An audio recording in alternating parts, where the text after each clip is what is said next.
Ladies and gentlemen, distinguished guests, to our valued booth holders, a pleasant morning to all of you, in-house and online. We are so delighted that you took the time to share with us in our grand Homecoming Health and Career Fair 2024. I'm your moderator for this segment of the program, Shelley Gay Bignall, and I'm here to provide you with the opening remarks of this momentous occasion. So here at NCU, we believe, and listen, this is not even debatable, NCU is the leader in character development, in creativity, and competence. And we firmly believe that service is not just an act, but it is a way of life. Hence, our theme for this week is service, the heartbeat of good health. And we believe that that's what we provide transforms communities and builds character. And here at NCU, we strive to inculcate in our students the spirit of selflessness, the spirit of resilience, leadership, preparing them to become ethical professionals who lead with compassion and purpose. And so through service, we nurture well-rounded individuals who understand that true success lies in uplifting others while growing personally and professionally. Today's fair is designed to inspire you, to equip you with the tools, resources, and connections to pursue careers of significance, all while embracing the power of service. So I encourage all of you to engage fully. Students, graduates, well-wishers all. Ask questions, network, and reflect on how you can embody the heartbeat of service in your daily lives. May I invite you to stand. Those who are still at this moment, fine-tuning some details on your booths, just to pause for a moment as we invite God's presence in our midst. And I'll invite at this time our United Student Movement President, Mr. Bradford Lyons, to offer a word of prayer at this time.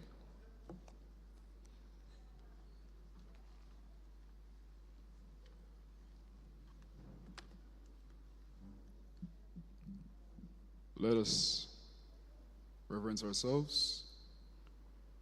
Mighty God and Father of mankind, we come before you at this time thanking you for another day that you have blessed us to see. You have awoken us in our right minds, and you have brought us all here to this place safely. As we collaborate, as we learn more about service and how we can serve our fellow men, we pray that your Holy Spirit will take charge. We pray that all things will go well, and that at the end of the day, we will lift your name in praise, adoration, and glory. Thank you for this opportunity, and prepare us for your soon coming, we ask. In Jesus' name I pray. Amen.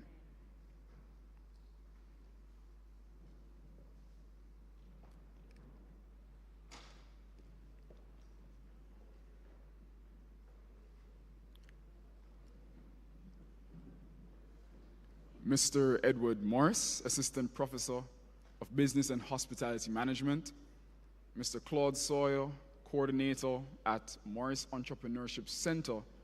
Panelists, Mr. Dwight Rose, Assistant Professor of Biology, Chemistry, and Environmental Sciences. Ms. Janelle Morgan, Assistant Dean of Women.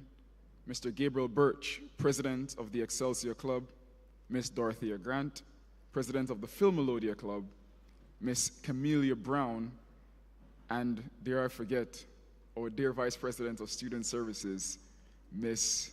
Carolyn Smith, Mrs. Carolyn Smith. Faculty, staff, students, stakeholders, good morning and welcome everyone. Welcome to our Career and Health Fair, where we gather today under the theme Service, the heartbeat of good health.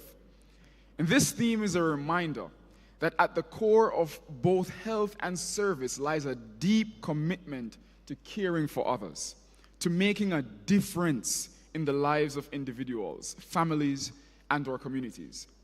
Today, you have the opportunity to explore diverse career paths, connect with experts in healthcare, and discover how you can contribute to the well-being of others. Whether you are considering a future in healthcare, public health, or any other field that serves others, remember that your work can be a powerful force in helping others lead happier and healthier lives. We are excited to see the passion and dedication each of you brings to this sphere. And may you find inspiration and connection that guides you towards a meaningful future. As we collaborate and as we speak today, I hope that you will learn not just how to serve others, but how to be healthy, happy, and to make your maker proud. God bless you all.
Wasn't that beautiful?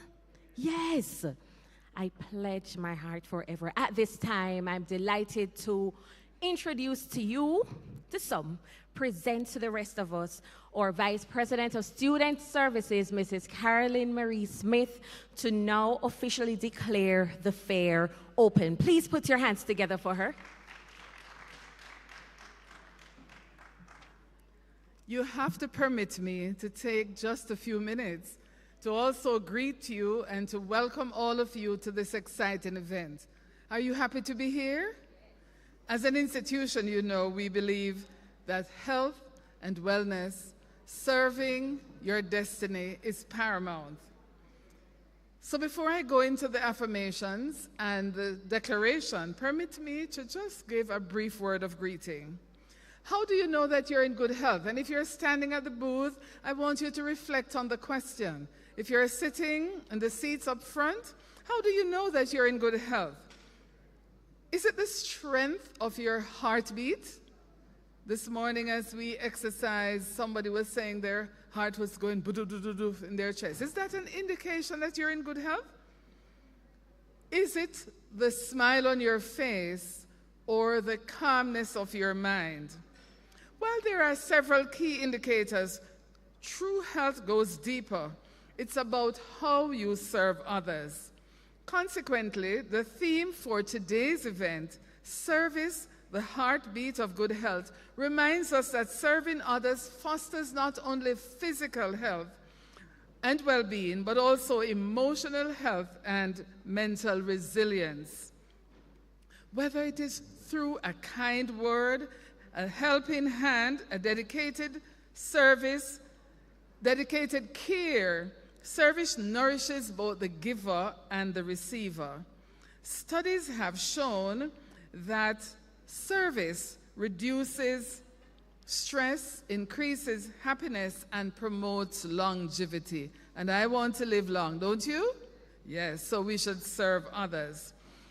Therefore, today's expo is a testament of bringing together professionals and exhibitors who embody the service in action. May all of us be inspired to serve, to be altruistic, enhancing not only our health and well-being, but for those around us. Let us serve with purpose, for in service we find the heartbeat of good health. I want to welcome all our exhibitors, and I want to have a word of affirmation for our Director of Health and Wellness, Nurse Marjorie Blake. Please put your hands together and congratulate her. And I also want to affirm it's a collaborative effort with Ms. Shelley Gay Bignall, Director of Career and Employment Services, and she's walking across as busy as a bee. Affirm her as well, please. On behalf, thank you. On behalf of the administration, our president, who is unavoidably absent at this point, it is my delight to declare this Career and Health and Wellness Expo officially opened. Have a wonderful day, everyone. Thank you.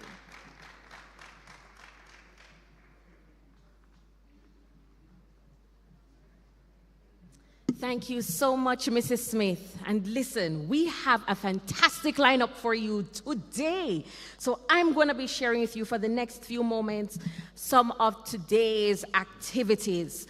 If you were to be here, and I know those of you, you're just tuning in online right now because you're getting ready to get here, let me share with you what in here looks like. I wish our cameraman could give you a view, the spectacular view of what in here looks like. So in here we have, it is our career and health village, and each village has a name. So when you come, and if you want to go to the blood bank, if you want to go to the mental health unit, if you want to visit our simulation station by our hubs club, if you want to eventually see and learn some life skills on some first aid skills, you're gonna ask, may I go to the trauma city village, please? The trauma city. And then we also have the harmony city. That's the city that's over here. My right, your left, you'll find Maranatha Foods, Earthly Foods, Cane Juice, Vital Vegan Products,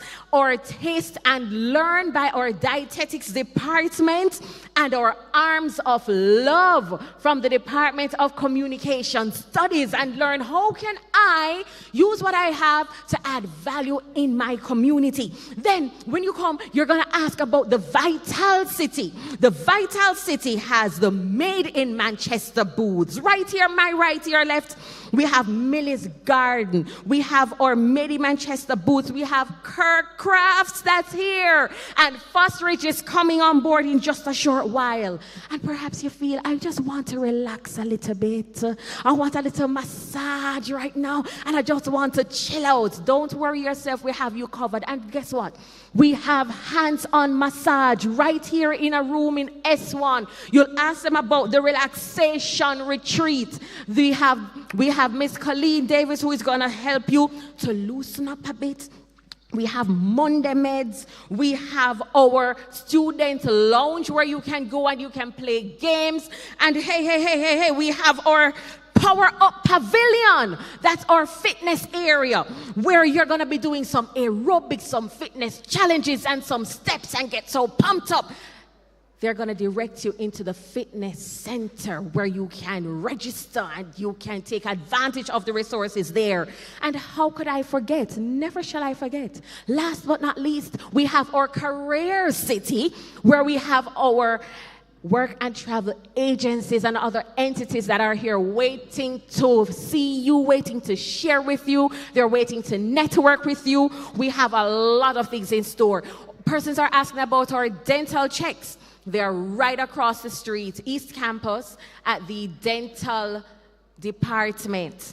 So they're there from 8 o'clock to 5 o'clock for dental checks. Yes! And listen, there is no price attached. I mean, a few things have prices here, but the blood bank, no price. Mental health services, no price. Dental health, no price. We paid it all. Jesus did at least. But this is our treat to our community members and our students. So we're looking forward to having you. Come on down. We are here, and how could I forget? Live coverage from our very own NCU FM that's going to be here today. And we are delighted and we welcome Mellow FM that is here, that will be spending the day with us up until 4. Thank you so much and welcome to the Beacon on the Hill. So that's the nature of things for today.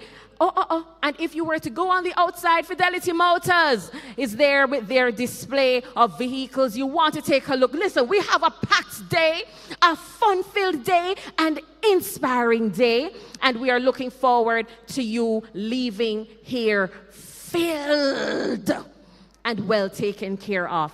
At this time, I'm going to invite Danae Ellis, a talented student that we have who is going to be doing a special presentation for us, after which we'll have a special panel discussion. You don't want to miss that. I will share a little bit more about that with you right after Danae Ellis. Give a virtual hand clap, and those in house give a nice warm applause, and let's welcome Danae Ellis.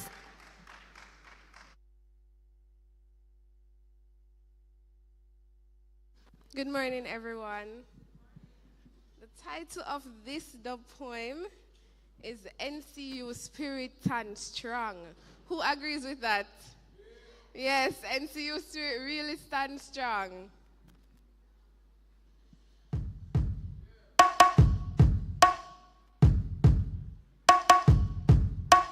NCU 100 years strong for we legacy firm, it live on so long. This our legacy, this our pride. NCU for we spirit can't hide. NCU 100 years strong for we legacy firm, it live on so long. This our culture, this our pride. NCU for we spirit can't hide. 100 years we stand firm and tall for we legacy now go break at all. From the classroom to the campus ground, NCU pride shine all around. Through study, friendship, laughter and cheer, we build memories year after year. Together we rise, together we grow, carry on the spirit, let the whole world know. NCU 100 years strong for we legacy firm, it live on so long. This our culture, this our pride. NCU for we spirit can't hide. The steps to Christ, steep and high. Every step where we climb, we aim for the sky. From the gymnatorium to the hilltop peak, every step we move forward, the future I seek. Each stride where we take, a purpose fulfilled, and we not stop now unless our God's will. For 100 years, we rise up up strong to the top. We carry the legacy on. NCU, 100 years strong for we. Legacy firm, it live on so long. This our culture, this our pride. NCU, for we spirit can't hide. The heart of NCU is rooted in prayer. Faith and guidance always the near. Week after each semester it come. A time for reflect for everyone. Hands raised, high voices lifted strong. In a worship where we all belong. Spiritual journey each step we take. In God's love for we future set. NCU, 100 years strong for we. Legacy firm, it live on so long. This our culture, this our pride. NCU, for we spirit can't hide. NCU, wave your flag in your teeth if you're proud of your school and what it achieved. Preserving the legacy, the story live on. NCU spirit from dusk till dawn. We sit and chat with we friend them the near. We build enough memories year by year. Generation come, generation go. But all our school that me want you for know. NCU, 100 years strong for we. Legacy firm, it live on so long. This our culture, this our pride. NCU, for we spirit can't hide. So, raise your voice and shout it out loud. NCU must say, we forever proud. Ubi semper dici, must we learning never ends. The ideal place for holistic development. From the past to the future, the journey extend. Preserving the legacy till the very end. NCU, 100 years strong for we. Legacy firm, it live on so long. This our culture, this our pride. NCU, for we spirit can't hide. NCU, 100 years strong for we. Legacy firm, it live on so long. This our culture, this our pride. NCU, for we spirit can't hide.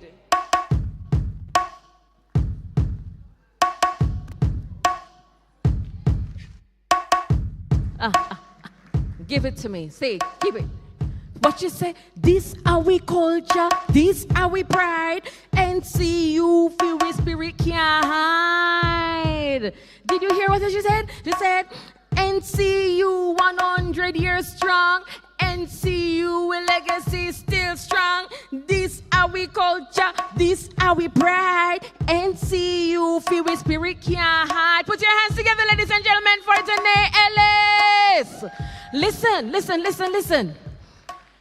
And I want us, remember, I mentioned it earlier to you. This is our homecoming career and health fair. And listen, we have been celebrating this year 100 years since our Alumni Federation was founded. Is that correct? Yes. Because we are more than 100 years old as an institution, but our legacy is strong. And listen, NCU over these many years has lived up to its legacy. And they're saying to us today, that listen, that's why our theme is so special. Service. Service. We have been doing so many service-oriented initiatives over the years, and we have been reaping the benefits. Now, I am delighted to share with you today that we have a very inspiring and stimulating panel discussion. We're going to have that. And our topic of discussion today is service as a catalyst. How helping others can shape your personal and professional wellness. Very important. Service as a catalyst. How helping others can shape your personal and professional wellness. Welcome to those of you who are just joining us online and in-house. And I'm about to hand over to our moderator today, Miss Imani Adonis, and she will do the introduction and she will take things off from there. May I invite you to give them a round of applause, please? Thank you so much, and be inspired at this time. Thank you. Good morning, everyone. Now that morning sounds like I'm only hearing the panelists. Good morning, everyone.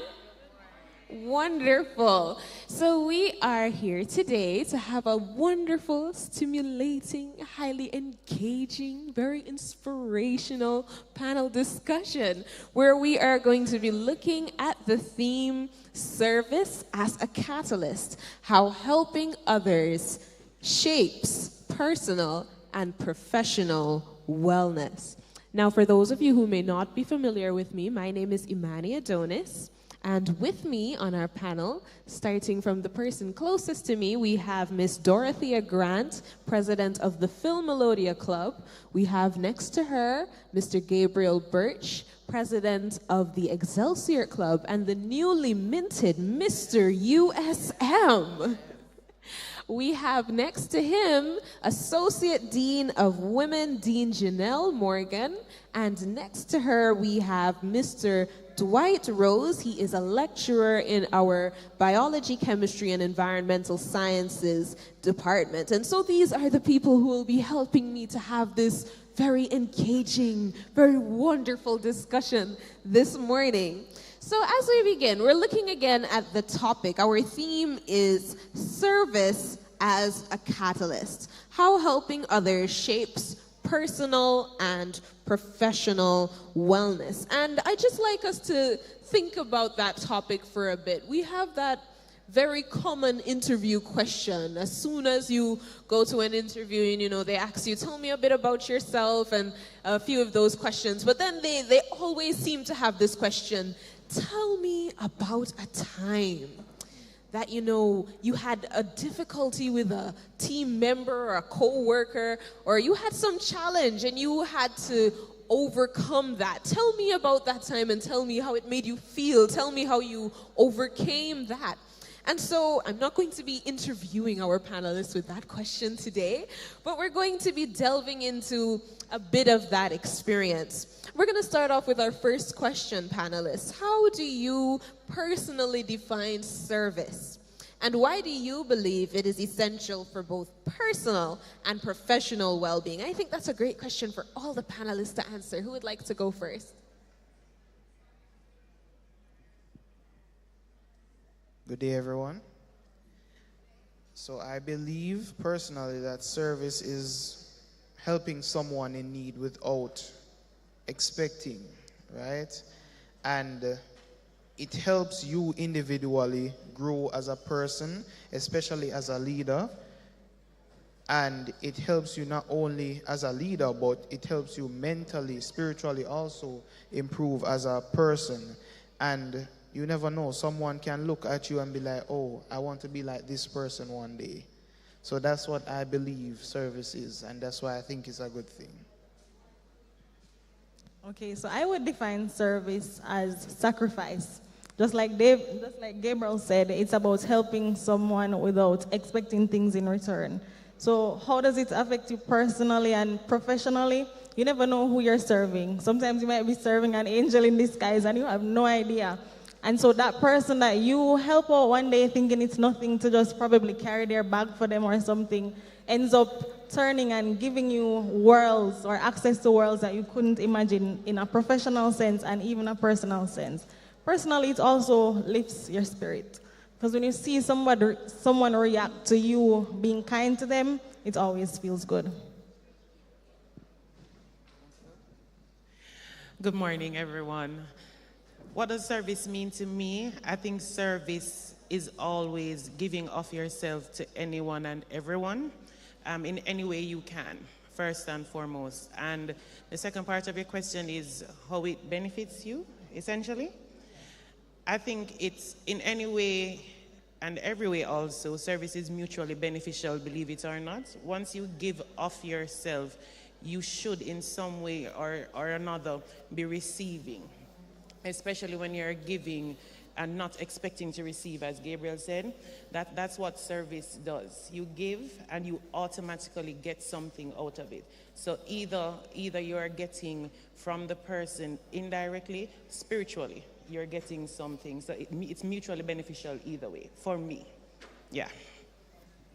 Well, I believe, good morning. I believe that service it's developing your own abilities, and it might sound strange that I take it from that perspective, but your ability to help others. You can't help someone if you don't have the tools. You can't help them if you don't have the skills. So I always tell my students this one thing: never say I can't.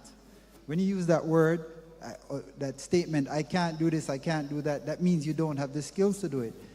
It doesn't mean that you cannot develop the skills to do it. So if you ask me to do something, then if I don't know how to do it, I'm going to find a way to find the skills to do it. So for example, my neighbor wanted to put up a fence. So he approached me and said, we would probably spend equally on it. So I said, why don't we put up the fence? And he said, what do you know about putting up fences? I said, I've been watching YouTube videos, I've been planning and all the things that we need, and we did everything, and we bought all the equipment and we put it up ourselves. And if you looked at the fence, you'd see it's a professional job. So if you don't have the skill, develop the skill. Therefore, you have more of an ability to do service for others.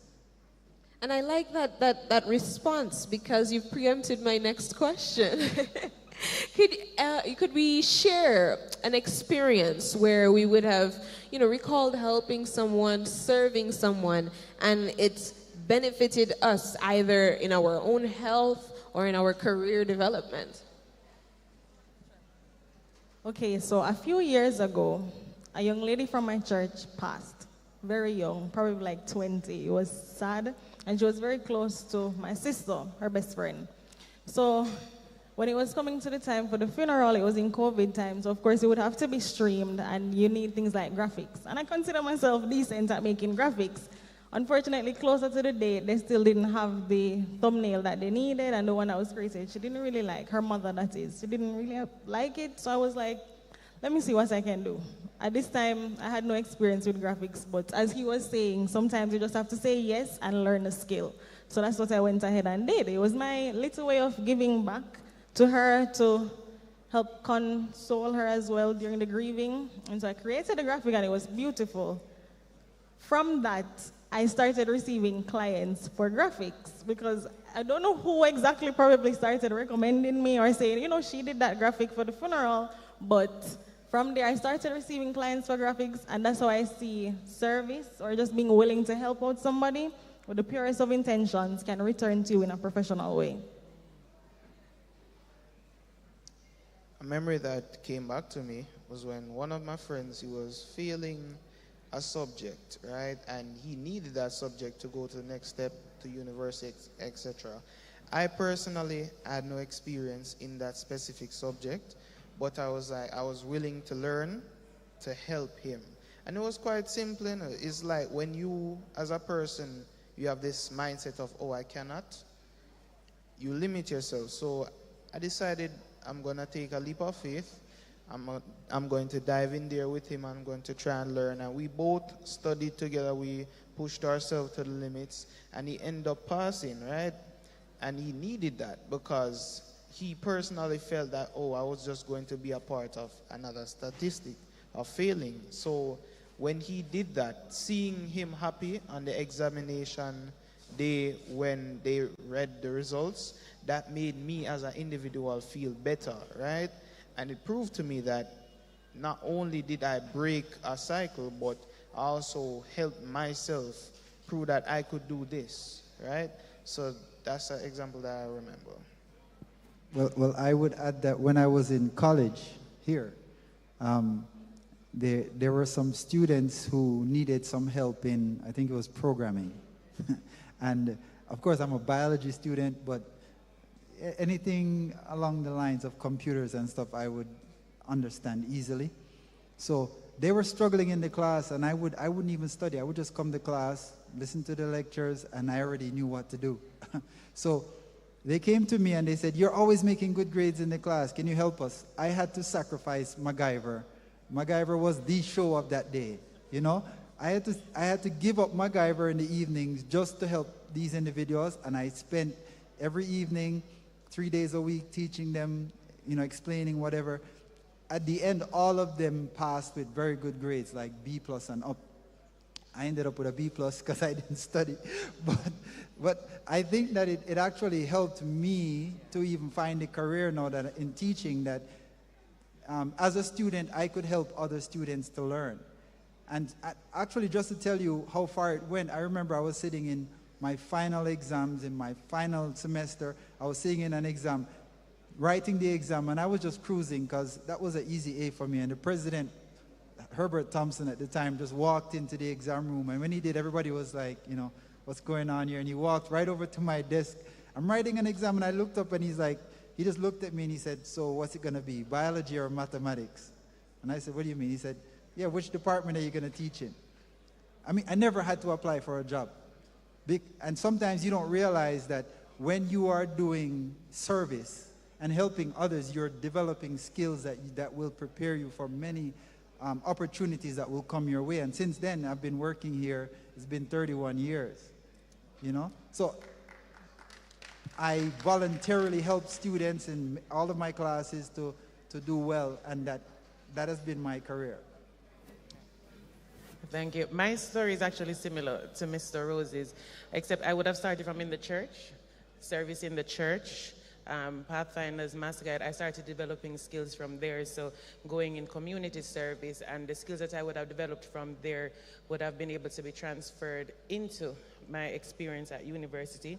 So I was a bit different as a leader in university, and then those skills that would have been further developed in university would have been able to make me into a student leader at university. And then while I was at university, how I stood out because of those skills, I'm talking about skills I was learning from Pathfinders and Master Guide. I became a Master Guide while I was in university, and I stood out just because of how I positioned myself, you know. I became a student advocate at university because of how I was positioned as a Master Guide in the church. And while I was at university, I was then called to lead in the government, and then was again called to come back to work at university. So just a life of service in general. I was called to work here at NCU again because of my experience and how I would have positioned myself, just living a life of service overall. So I always say to students and people in general, living a life of service, it's, again, I said it earlier, mutually beneficial. Once people see that you are giving of yourself, automatically it's going to reward you, and the Lord will reward you because you're going to be called to further serve. So it never fails you in any way. And I really like the introduction of the Master Guide concept in there because, you know, salvation and service, right? Definitely. And so as we come to our third question, what are some of the psychological or emotional benefits that come from engaging in acts of service? And how have you experienced these benefits firsthand?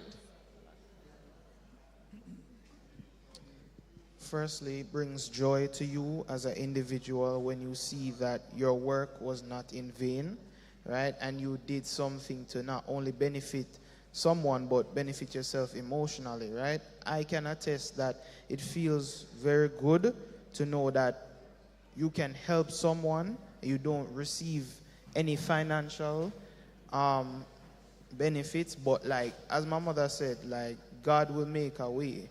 And I've seen it where you've helped somebody with the simplest of stuff, carrying a bag. I remember the time when I helped an elderly lady carry a bag. I didn't have any fear to go to school that day, and I lost my wallet. And that lady, she saw that I needed that, and she gave me $500, right, to go to school. I needed that, right? So it brings joy. And a lot of times you're not going to get something in return, but just the fact that you can help someone benefit in a sense, it will bring you joy, it will bring you peace. And like one day when you're just sitting, you'll be like, oh, I remember the time when I helped this person out with something. So that's what I think it is. I think that the problem with helping others is that you really have to invest yourself. And many times, if you're just doing stuff and you're not really invested in it, it's not really help. I would say that I have grown because of helping others. You learn things about yourself. You learn things about people by helping. And there should be nothing beneath you. You know, I've had friends where they were building their house and they needed to dig a foundation and they called on us. And every Sunday during COVID, we were down there right up until before the curfew time, where we were digging. You come at the end of the day, like all of your clothes is brown from dirt and stuff, because you're doing something to advance someone else. And in doing that, I learned some skills that could help me do some stuff at home or in other places. Thank you. The psychological and emotional benefits of living a life of service. For me, I'm going to say first and foremost, it's knowing that you are assisting others. And I'm going to always stand on the ground that it's always mutually beneficial to assist others in any way you can. It's personally a huge benefit knowing that you are able to assist anyone in any way you can, right? Even though it's draining sometimes, I've often been called, too accommodating, because you're doing the most for others. But once you are seeing someone doing the absolute best they can because of the little bit you can do, it helps you grow. Well, it helps me grow. And I would hope that it would help anyone else grow as well. So emotionally, that does a lot for me. Even when I am on E, when I am drained, seeing someone come to you and say, Miss Morgan, Dean Morgan, Janelle, whatever it is they may call me, you have done this for me, that does a lot for me emotionally, that does a lot for me psychologically, and it lifts my spirits, right? I think that's the bottom line for me when I look at it emotionally and psychologically. Right. So I know that we don't really believe in karma, right? But think about it. If persons out there believe in the whole idea of bad karma, then perhaps there's good karma too. The more good that you put out into the world is the more good that you'll receive. And I think that when you serve, you get back double. Because not only will God reward you in the future when you go to heaven, praise the Lord, but also you get some sort of mental peace. When you reflect on the day and you can look at things you've done for others and how you benefited someone else, it brings peace of mind, as Gabriel was saying. Also, I feel like sometimes when we hear the word service, we get a little scared because we think it has to be some big sacrifice. And I think just smiling can be a form of service. So when you smile at somebody that you can see is clearly going through a bad day and they feel a little better and you see that reaction to it, even if you're going through a bad day yourself, it lifts your mood. It brings that joy and clears up the mental dysfunction that we go through as students. And I like that you brought out that point, because I think it was at chapel on Monday that the statement was made: the evil you do stays with you and the good that you do comes back to you. And it's so important for us to just take note some of the times that just a little act of kindness, just a little act of kindness can really help somebody in their own journey, and in helping them, it helps you. Not only do you get to, some of the times these turn into huge things that you can put on your resume that really benefit your career, but even in your own health, it makes you feel better, it makes you happier, and there's something to be said about those hormones being released in your system, right? And so that brings us to our next question. How does service help foster professional skills such as leadership, teamwork, or communication? And can you provide examples from your own career? I'd like to direct this particular question to Dean Morgan and Elder Rose. Elder Rose said me first. How does it foster all the skills, essentially? That's such a good question. Because service requires so much of yourself, it's essentially asking you to rise to the occasion, right? And personally, every way I have given of myself in service is the reason why I am where I am today, career-wise, spiritually, in all the ways. every time I gave of myself, someone somewhere said to me, okay, I am seeing you and therefore I'm going to ask you to come and do this. Because of that, I was asked to either come to a higher level of service professionally, either in the church, at work, that kind of thing. I was asked or was given the opportunity to get a higher level of training. I was asked or given the opportunity again, or I shouldn't even say asked, when I asked, and I was presenting an opportunity that I saw to either go overseas, because I saw an opportunity for me to further develop myself. Because they saw the nature of work I was doing on the ground and the level of service I was given, I was granted the opportunity. So when people see that you are willing to give of yourself, when they see the desire for you to assist others, the desire for you to work, that's the important word, because service is not just dilly-dallying. Service is work. Right? And it is not always voluntary. You know, yes, it is voluntary for the most part, but sometimes it's the work that you are doing is service, right? And a lot of times I think we need to focus on that as well. The work that you are doing is service. Student services, which is the sector that I'm in here at NCU, is my work. The actual sector is service, right? And we need to keep in mind that as much as it is work, it is also a service that we are offering to students. And that mindset that I have had growing up because of church, because of my desire to serve others, the act of service in and of itself is a love language that people hear about. That has given me a path to grow professionally, to grow spiritually, to grow personally. And it is the reason why I am who I am today. Right? And so I have seen myself rise, not just professionally, but as I would have touched on earlier, the Lord has blessed me in so many different ways. So I have grown in terms of who I am as a woman, in terms of who I am in my relationship with the Lord, in terms of who I am with my relationship with others, and that will continue to grow, I am sure, because I continue to have this desire to serve others and the Lord. Yeah. Well, I'll take it from the perspective of being dependable. Usually, when somebody will say, "Oh, just ask Dwight," you know, in my neighborhood there was someone who was having a garbage problem. The dogs would come and turn it over, and the garbage man came by one day, and she was complaining about every time they have to be picking up all the garbage and organizing it because the garbage is always turned over. So the garbage man said, "Why don't you ask Dwight down the road?" Because he knows me. He's like, "Why don't you ask him? Because he set up his garbage bin, and since then, we have never seen a problem at his bin." So she came to me, and I told her what she needed, and I went in and installed it, and she has not had a problem since. So when you do service, it should make you a person who becomes more sought after, more reliable, more dependable, and it gives you some skills that allows you to get access to individuals you probably would have never had conversations with. So I think that the whole connection that it gives you to networking and everything that you need to develop your skills further, that is what comes through doing adequate service. So you don't do it because you want to gain something, as was said earlier. You do it because it is what you can do, and because that is what God has skilled you to do.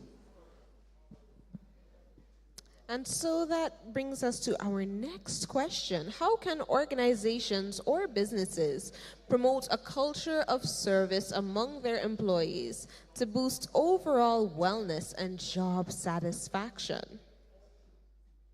A very interesting question there. I see the gears shifting in heads. So I think one of the most practical and the easiest way that businesses could go about encouraging service is outreach. Because when you plan an outreach program and you get persons to assist or donate, and then you go to that place and give back, in real time, you're seeing the need. You might go to a home and you can see the walls are falling apart, the children are hungry, and you give them food. You see it in real time that there is a need there, and I'm meeting that need. So if businesses plan more outreach programs, taking their staff to give back, they'll see how important service is, and hopefully that will motivate the staff to do service themselves, take initiative to plan programs like that for themselves.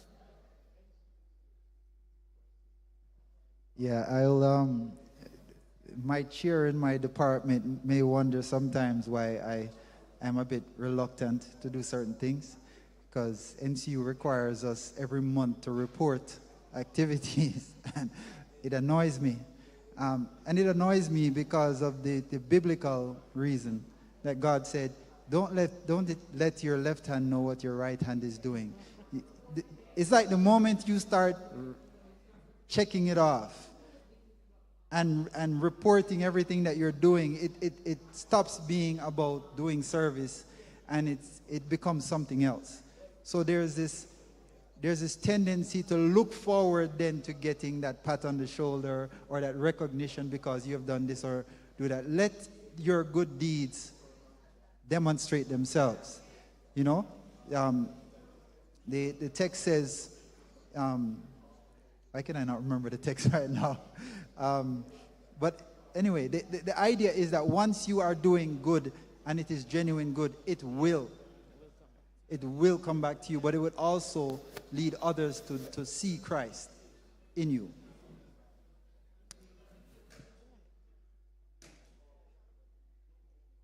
Okay, other ways that I think it can be reflected, Dorothea touched on it. Outreach for sure. Corporate social responsibility is a big thing, and we don't need to just be doing it within. Certainly you need to identify different representatives in the individual communities here in the halls, in staff members, but also out there, right? That's a huge thing. I would also, however, zone in by highlighting staff members and students. We're big on that here at NCU by highlighting members of the community. As much as we're big on outreach, in-reach is huge as well, so that we also are making sure that our community members are feeling loved. You know, we want to make sure that they know that their acts of service inside are also being felt, and by highlighting them, making sure they know that we are appreciating their works, it's a service to them as well to ensure that they are being made aware of, and we are aware of their work as well. I think that's important. As much as we like to highlight outreach, in-reach is just as important. Yeah. And as we come to an end on our panel discussion this morning, do we have any closing thoughts from any of our panel members on service? Just general thoughts in closing as we seek to contemplate further how our next moves will be as we go out to serve others, because we've realized that it doesn't just benefit them, but it also benefits us. Do we have any closing thoughts from anyone? Well, I'll use a biblical concept. We usually use the word witnessing, which is really testifying when you're telling others. But a witness is not what you do, it's who you are. In other words, your very existence should exude service. So anywhere you go in any capacity, you can find a space to work. So it should never be that, as I said earlier, we should say I can't or it is impossible. With God, all things are possible. My closing remarks are, don't be afraid to let God use you to serve others, right? Life is all about chances, and you never know what can happen. You never know who you can benefit at the end of the day, and you never know if those persons may play a key part in your life to come in the future.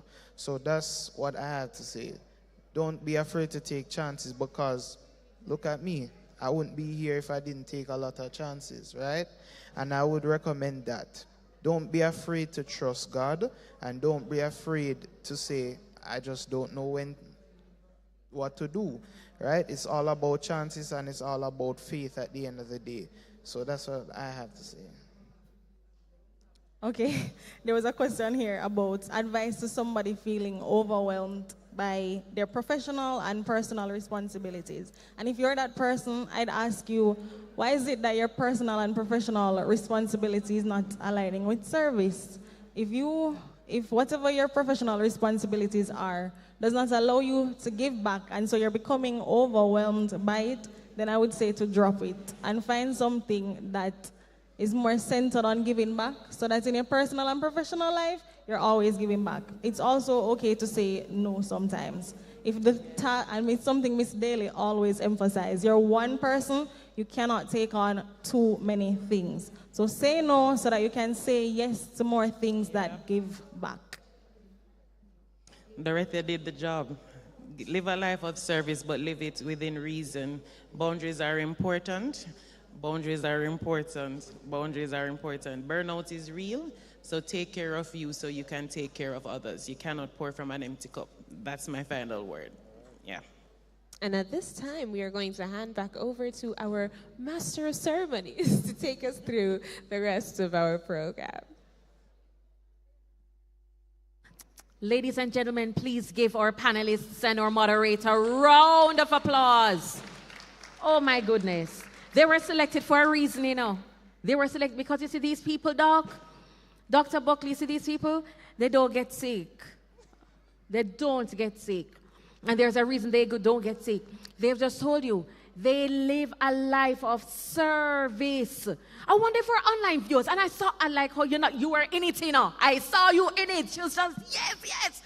Oh my goodness. There are so many takeaways. Allow me to share some with you. So, one of the things, oh my goodness, I can't even read my own handwriting. Something is going on. Involvement in church is important. Involvement, Dean Morgan mentioned that, yes. Involvement in the community is important. Mr. Rose mentioned that being of service to others is a great way to network. A lot of us, listen, you want to fight depression, you want to fight anxiety, you want to fight getting out of listen, give of your service to those who are in need. I love what Mr. USM Gabriel Birch mentioned, that he had to learn a particular subject to help somebody else. Oh my goodness, so many takeaways. Let me leave some do you knows with you just before we segue into our special musical presentation. But did you know that being of service to others can boost your immune system? Research has shown that by helping someone, you strengthen your immune system by reducing inflammation and enhancing the body's ability to fight illnesses. And it also assists in increasing your energy levels. There are a myriad of benefits that we can have once we make that decision to live a life of service.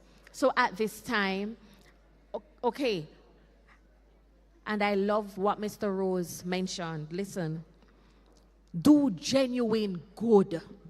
Some of us just do good because we have a need to hear, well done. Oh, I'm so happy John did it. Or so do good because it is the right thing to do. And he says, listen, let others see Christ in you.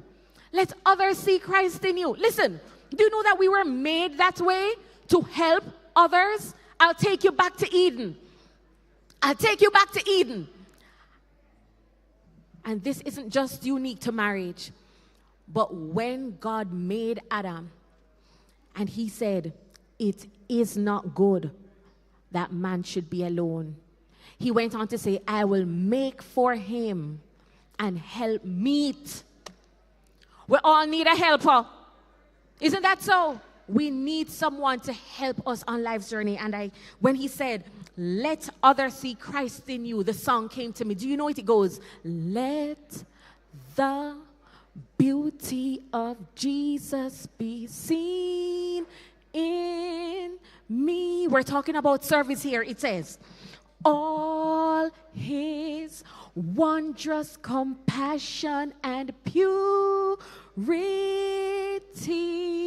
And the song goes on to say, O thou Spirit divine, all my nature refine until the beauty of Jesus be seen in me. Is it the first you're hearing that song? It goes, let's sing. The beauty of Jesus be seen in me. We can't do it ourselves, so we ask all his wondrous compassion and purity. So we're asking, O thou Spirit divine, all my nature refine until the beauty of Jesus be seen in me. So how are we giving back today? We're giving back blood. There are people out there that need that support. We are giving back to our local businesses today. We are giving back service, because service, if you want to remain well in all areas of your life, serve, but serve God's way. Give a round of applause right now as we welcome our trumpet soloists at this time.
Beautiful, beautiful. Thank you, thank you, thank you so very much. To God be the glory. Great things he has done.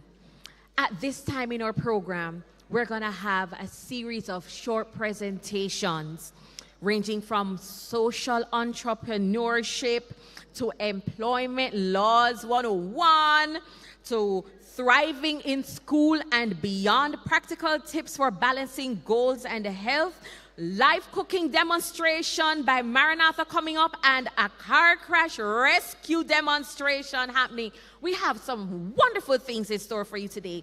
So our first presenter is none other than Mr. Claude Sawyers, and he is the business counselor here at the Morris Entrepreneurship Center. And he'll share a little bit more about what our Morris Entrepreneurship Center is all about. And he'll be presenting on the topic, social entrepreneurship, changing lives through service and innovation. Mr. Sawyers, welcome, and the floor is now yours. A round of applause, please, ladies and gentlemen. Thank you so much. And we hope those of you online have been inspired thus far. We will maintain that as we go on.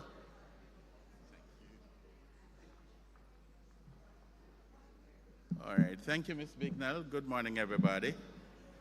It's my pleasure to be here, and if I was going to be preaching, I would have been talking to my, what did he just do? It's a saxophone? It wasn't a saxophone. But I was just telling Ms. Bignell that this particular song is one of the watershed moments in my life, because I was in a particular setting. People had to interview for choir. And when I sang that song, and I can't sing, I don't think so, but it eliminated me from ever having to interview, audition for any choir in that circle. And so I'll always remember, because to God be the glory. And in fact, that I think is a theme of my life. All right, so we just have a few minutes to talk about the Morris Entrepreneurship Center and how we can impact those of us who are interested in social entrepreneurship. All right? Okay. All right. Good. All right. Now I can't see through the lights, so I don't know how to do this, but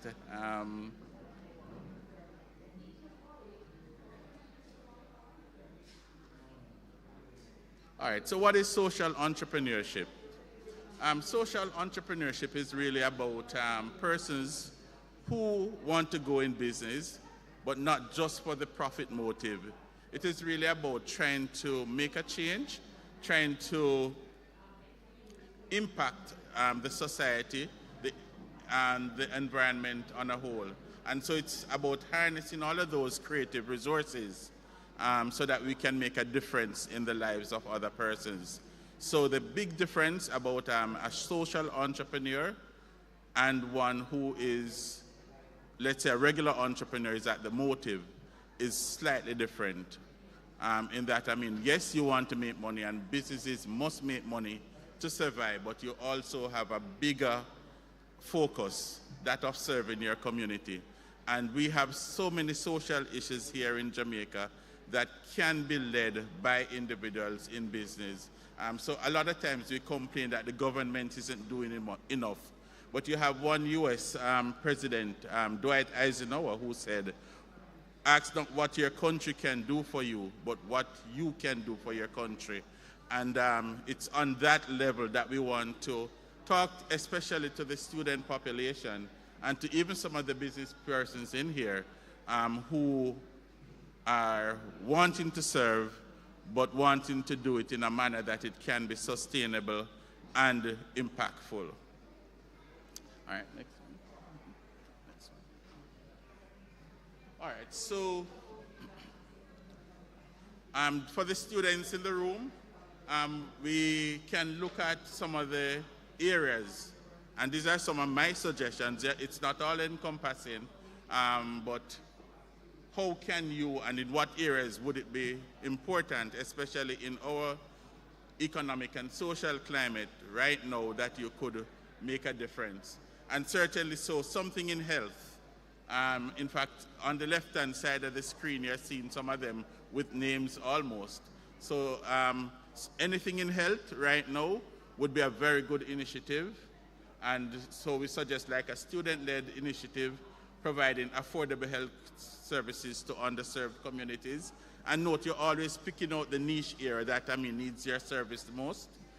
We certainly have an ecological problem with especially recycling. That could be an area. Food security is one of my fears, that I can't feed my family. And so how can you help people who are faced by that dilemma? That's another one.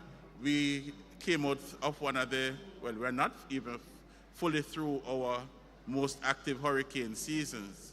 And especially this part of the island, again, we were impacted time and time again right throughout the year. If we didn't get it full, we got the rains and we got the winds and all kind of stuff like that.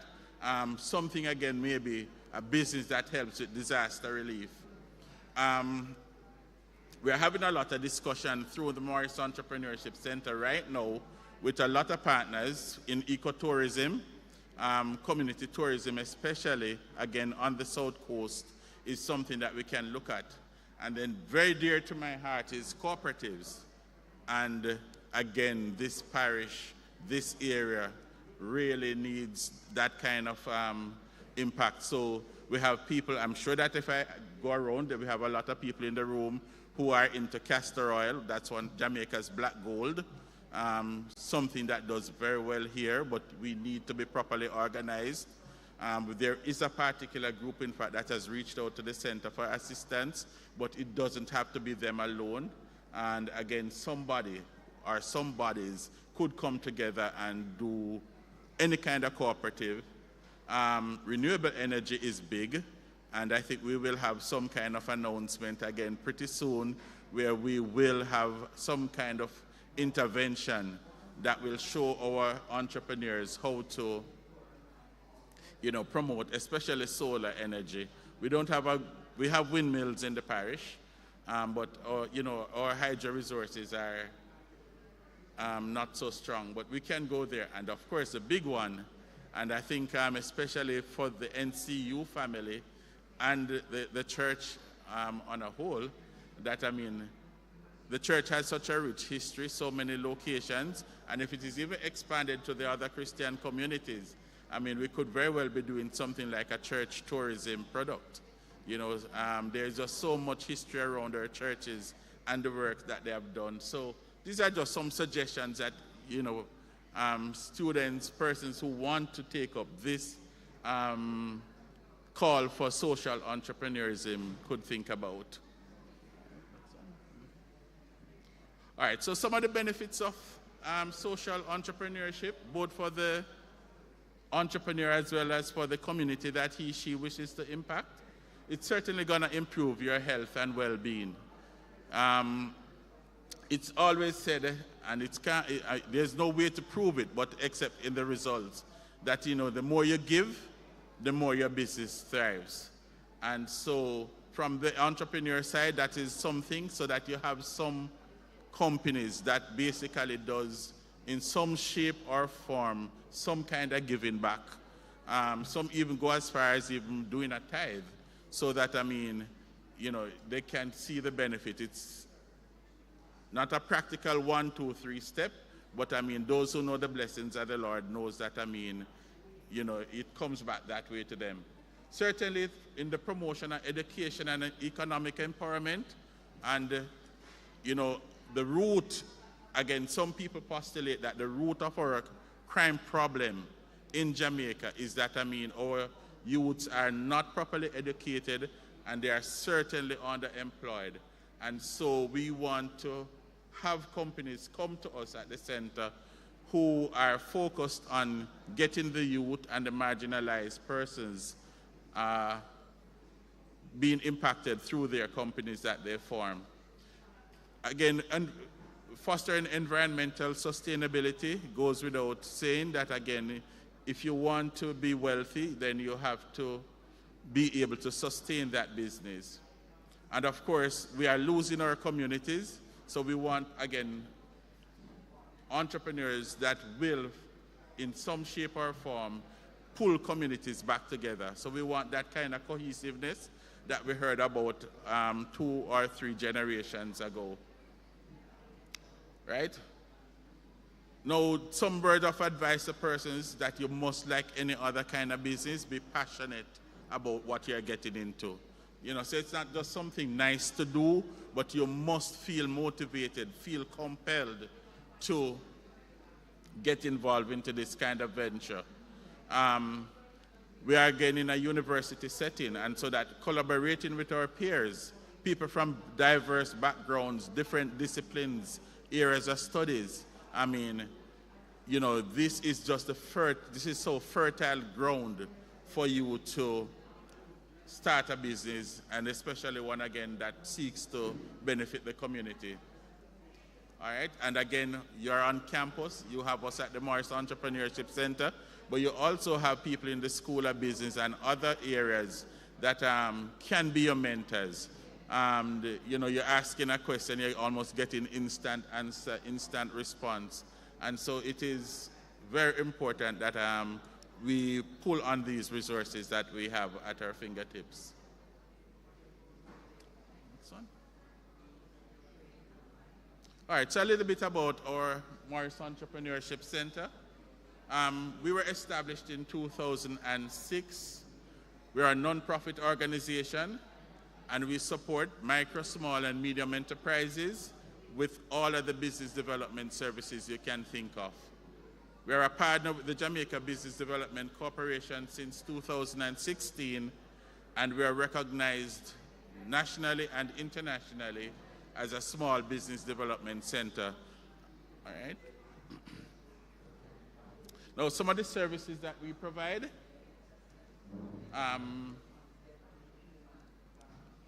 general consultation, so you can pop into our offices here on Robinson Hall any day of the week, and you can talk to one of our team members, and we will give you, or at least set an appointment if it's not available instantly, for general consultation. You might be doing the journey of entrepreneurship and you're a little bit needing of support. We will give you that hand-holding support. Strategic planning is now a buzzword.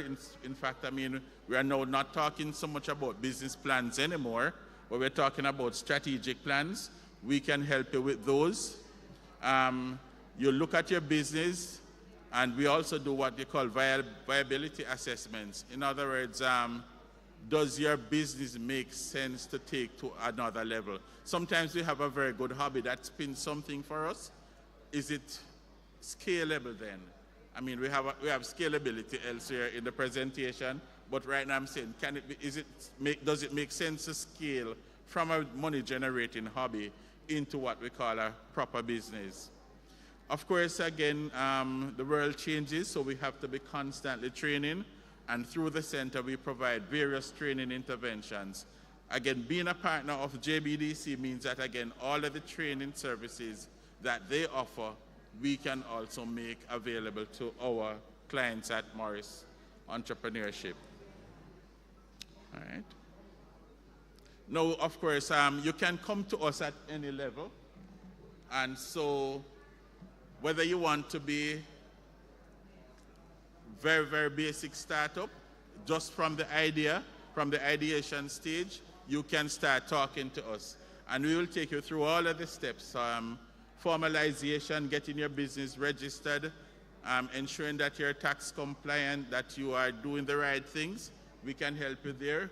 We can take you through the nursery stage, which is where most of the persons that we impact are, through to incubator level, all the way up. When you get to like scale up community, it means that you are a big business and that you are now looking to grow exponentially. All right? And another specialized service that we have is the Gemini Grant Program. Now, just since the start of being here, just a little bit over an hour, almost every conversation that we have had has been about funding. And I've been saying to persons that we are basically in the grant season now. And this is about the time, if you're thinking of getting funding for your business, it's a very good time to start talking to us. The Gemini grant, however, is one that is through the government, through the Development Bank of Jamaica, and this one really never closes. So if you go on the website, the DBJ's website, you'll see, close at particular time, but it's really closed like 1 week per month for administrative purposes only. So we can guide you basically right through the year in trying to get your Gemini grants. Of course, we offer other services, business advisory, which is basically ongoing. So as the issues arise, if we have the expertise, we'll try and help you through them, or we will put you on to persons who are better able to deal with those. And again, all of the interventions this week, this month, the past month, we have been talking to persons who have novel ideas that they want to have either patented, copyright, just protecting their intellectual property. And we are learning, this is one of the things we are learning as we go along, but we are very much in touch with JIPO, the Jamaica Intellectual Property Office. And in fact, even the World Intellectual Property Organization, we have reached out to them so that we can pass on that bit of information. So you have something creative. I know we have some creatives in the room who have ideas and products that they want to keep patented or protected. You can come to us for those as well. And basically, even as simple as improving how your space looks. What's the best way, for example, to set up a bakery? What's the best way to set up an agro-processing facility? Those are things that we can, especially through JBDC, help you to do and to ensure that you are compliant with all of the regulations. One of the worst things for any business is to really be in operation and then the government agencies come in and shut you down, or to tell you that, you have to fix this before a particular time, otherwise you will be sanctioned. And those are some of the services that we help persons with. All right, and of course we talked about our training and customized courses earlier.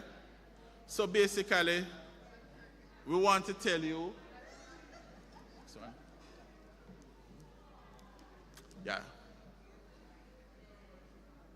skip on. All right, so basically, in conclusion, we just want to tell you that, it's not just a concept. Being a social entrepreneur is not a concept. It's really a movement. It's a call to action to rethink the status quo and to take the opportunity, take this big chance of making a lasting impact, right? And as the next generation of leaders, because most of the persons in here are in that unique position to be leaders, you have that power to shape the world, to harness your creativity, passion, and everything, and still be able to serve your community. And just remember that changing lives through service and innovation, it's not a goal, but it's really a reality waiting to be achieved. All right, thank you very much.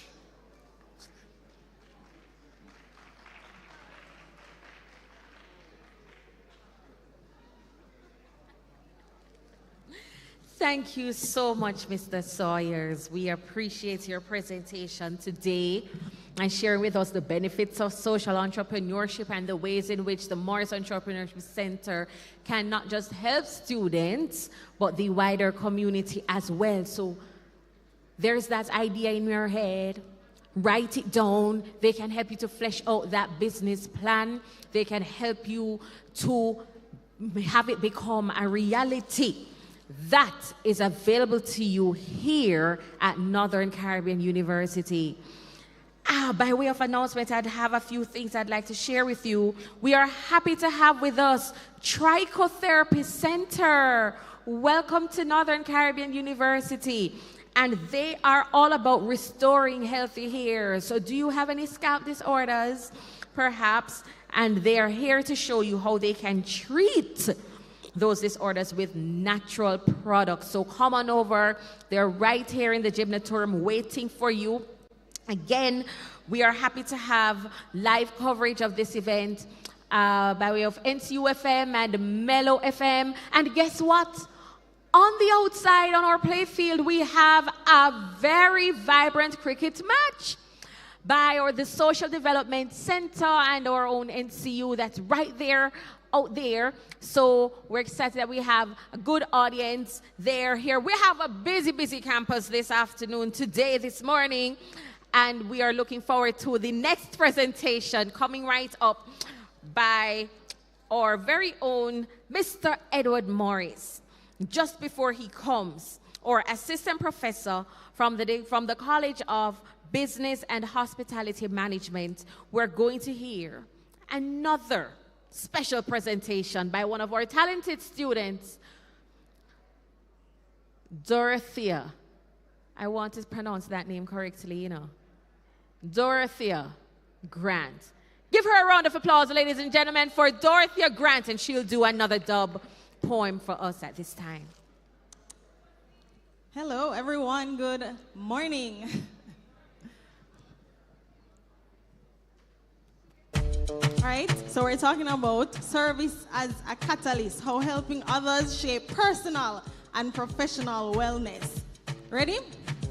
SERVICE, serving others is good for me. SERVICE, serving takes me to eternity. Say SERVICE, serving others is good for me.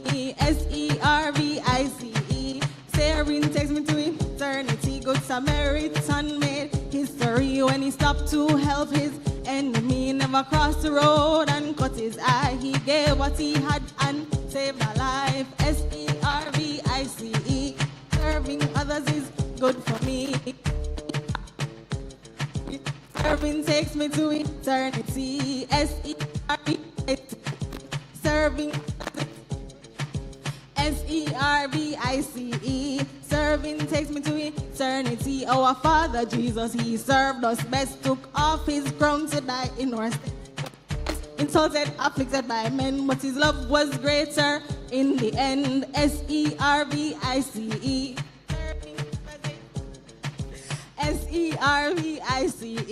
serving takes me to eternity. Helping others will clear your skin, build self-esteem and make you grin, lower blood pressure and give you long life. If you were a little kinder, you might find a wife. SERVICE, others is good for me. SERVICE, serving takes me to eternity.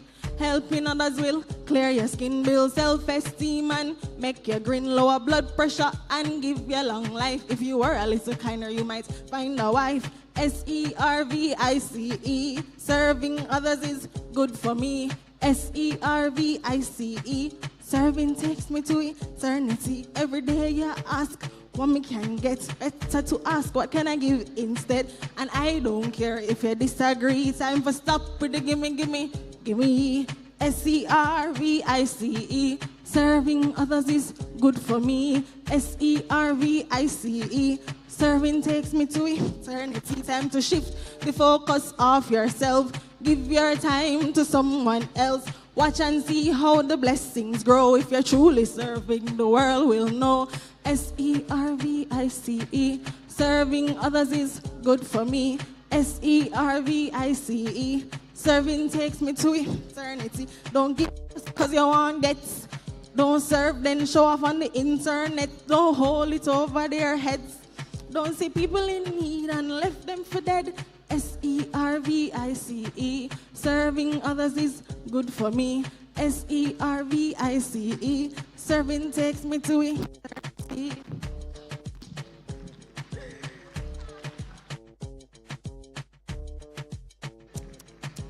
SERVICE. I don't remember the rest, Dorothy, but SERVICE.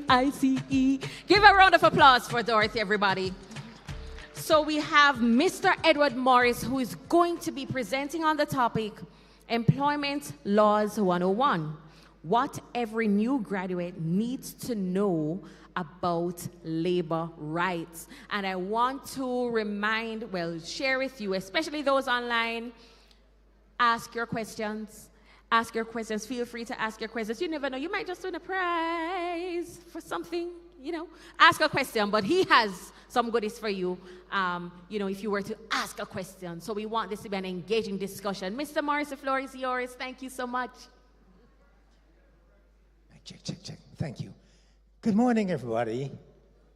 No, I'm a teacher, and I like when my students answer. But this morning, Dr. Buckley, I'm not seeing my students. So guess what? All of you, whether you're big or small, old or young, fat or slim, you're all my students today. All right, let me see if you've been reading the news. A couple of weeks ago, what was happening at the Royalton the Grill? We want justice, we want more pay, strike. You guys are up to date. Last week, what happened in Montego Bay? Strike by whom? Breathless. And the hotel beside them name what? Secrets, and they went on strike. We want more pay. All right. Last week, Thursday, Friday, who was on strike? Rose Hall. Think about Rose Hall. Which hotel is that? Rose Hall, Mobe. Iberia Star, same thing. We want justice, we want better conditions. 2 days ago, who was on strike? Excellence, Oyster Bay. So, is it that strike has now become the fad? The new in thing? So the question I want to ask, I wish my students were here, is, do you have a right to strike? You see how your mouth big? Yes! Of course, you have a right to strike. It is. Something called LRID, Labor Relations Industrial Disputes Act, you do. However, and if my students are listening, there is a process to follow first. So because my supervisor tells me something I don't like, I can't get up on strike tomorrow morning. There's a process. You go through due process, you talk with the powers that be, and if it's not being addressed, you can go on strike. So I'm just saying to my colleagues, you can strike, but there's a process. Don't just jump off on a wildcat strike like that. Let's talk about some labor laws. Can somebody tell me, I like to ask questions, in Jamaica, how much vacation leave are you entitled to per year? I'm not talking about what your company give you. What the government says you must get per year. You're up to scratchy? 2 weeks. That's all. 2 decade weeks, That's all. I'm privileged to get 4 weeks per year at NCU. Thank God for NCU. But government says 2 weeks. That's all. So when you go to work, don't tell your boss, a 5 weeks me want, because the government says 2 weeks, 2. However, after you've worked for 10 years and gone into your 11th year, you can get how many? That goes up to 3 weeks. And when you work for 25 years and 30 years and 40 years, still 3 weeks per year. That's all. 2 weeks per year, and in your 11th year and onwards, you get 3 weeks vacation per year. That's the law of Jamaica. It's called Holidays with Pay Act. Let's talk about sick leave. That's a contentious one. How much sick leave are you entitled to per year? How much sick leave? Anybody wants to answer? Double that. How many? 10 days, 2 weeks. 2 weeks. But I want to ask you a question. When you get up one morning, because you had party last night and you can't go to work this morning, what is your obligation? Because you can't go to work. What do you need to do? Call in. Some companies say within the first hour. Some companies say even an hour before your shift starts. Call it, say, hey, boss, I can't make it. You know what the law says? The law says if you do not call in, what can happen to you? You don't have to get paid for it. The company has a right not to pay you for the day. You got to call in early in the morning. All right, let me ask this one out. Dr. Buckley, my boss. When, after you've been sick for a few days, listen up carefully. I'm going to catch all of you. When do you need to produce a medical certificate after you've been sick for a number of days? When?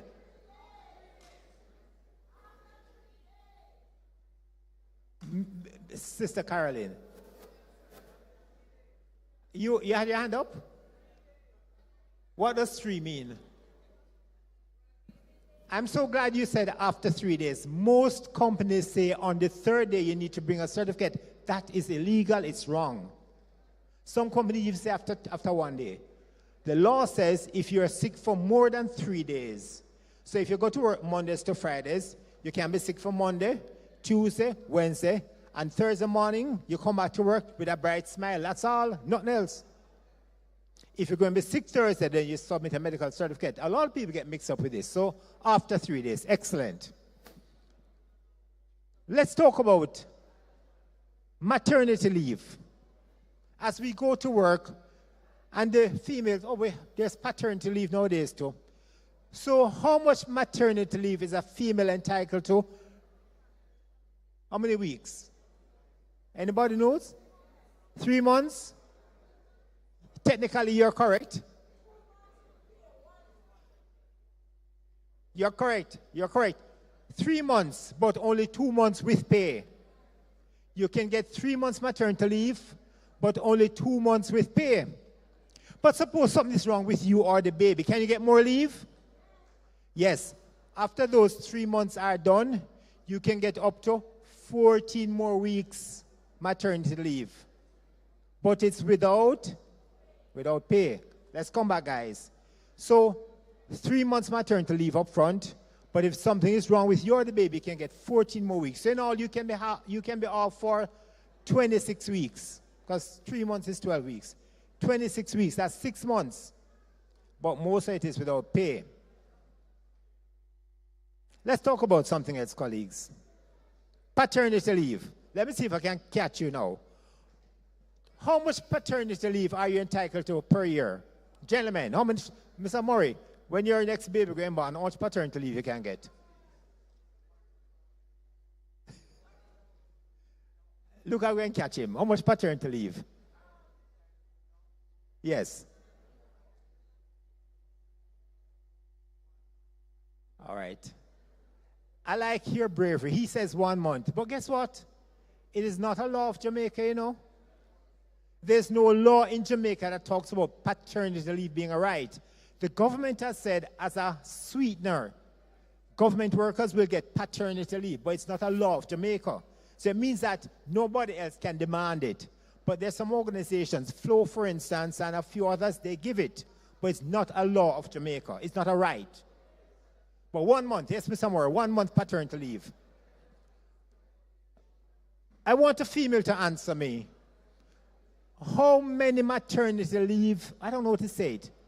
How many times can you take maternity leave at one employment? How many times?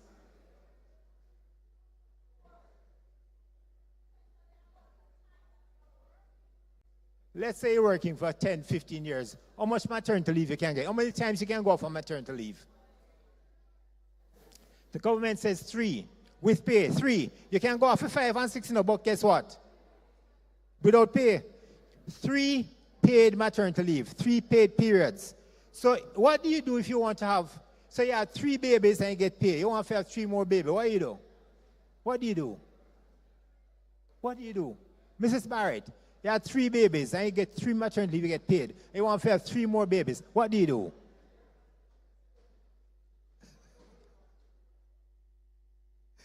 You can have them without pay, or you can go somewhere else, get a new job, 3 more babies, get pay, move on to a new job, 3 more babies. You know. But that's the law.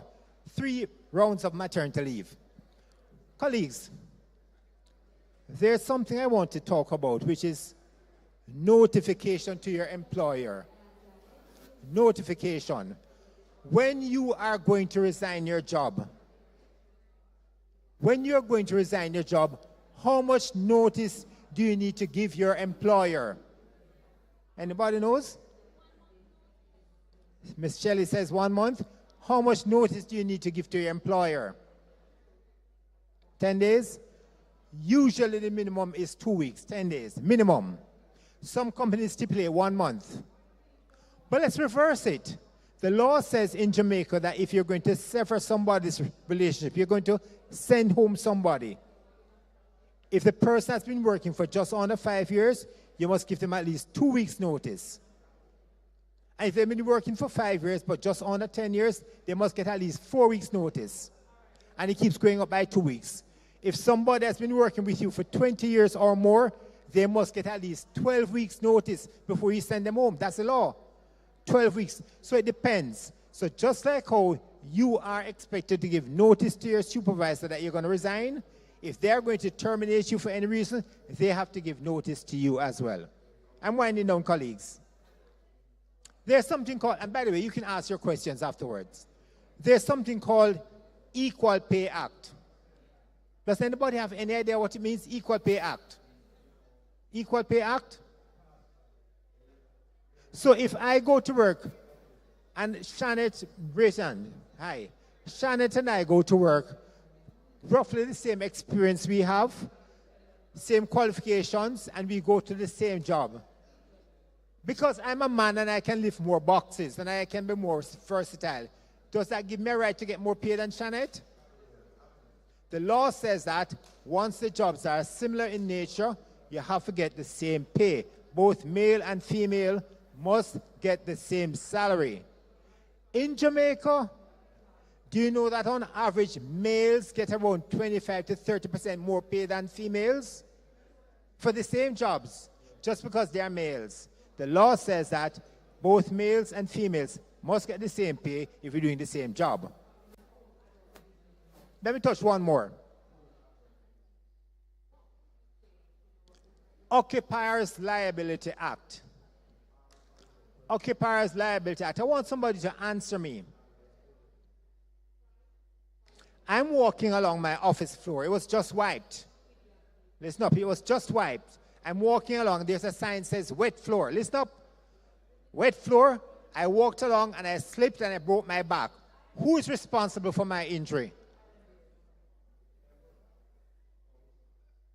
I'm walking along my office floor. I go to work, sign says wet floor, the floor is wet, I slipped, I broke my back. Who is responsible?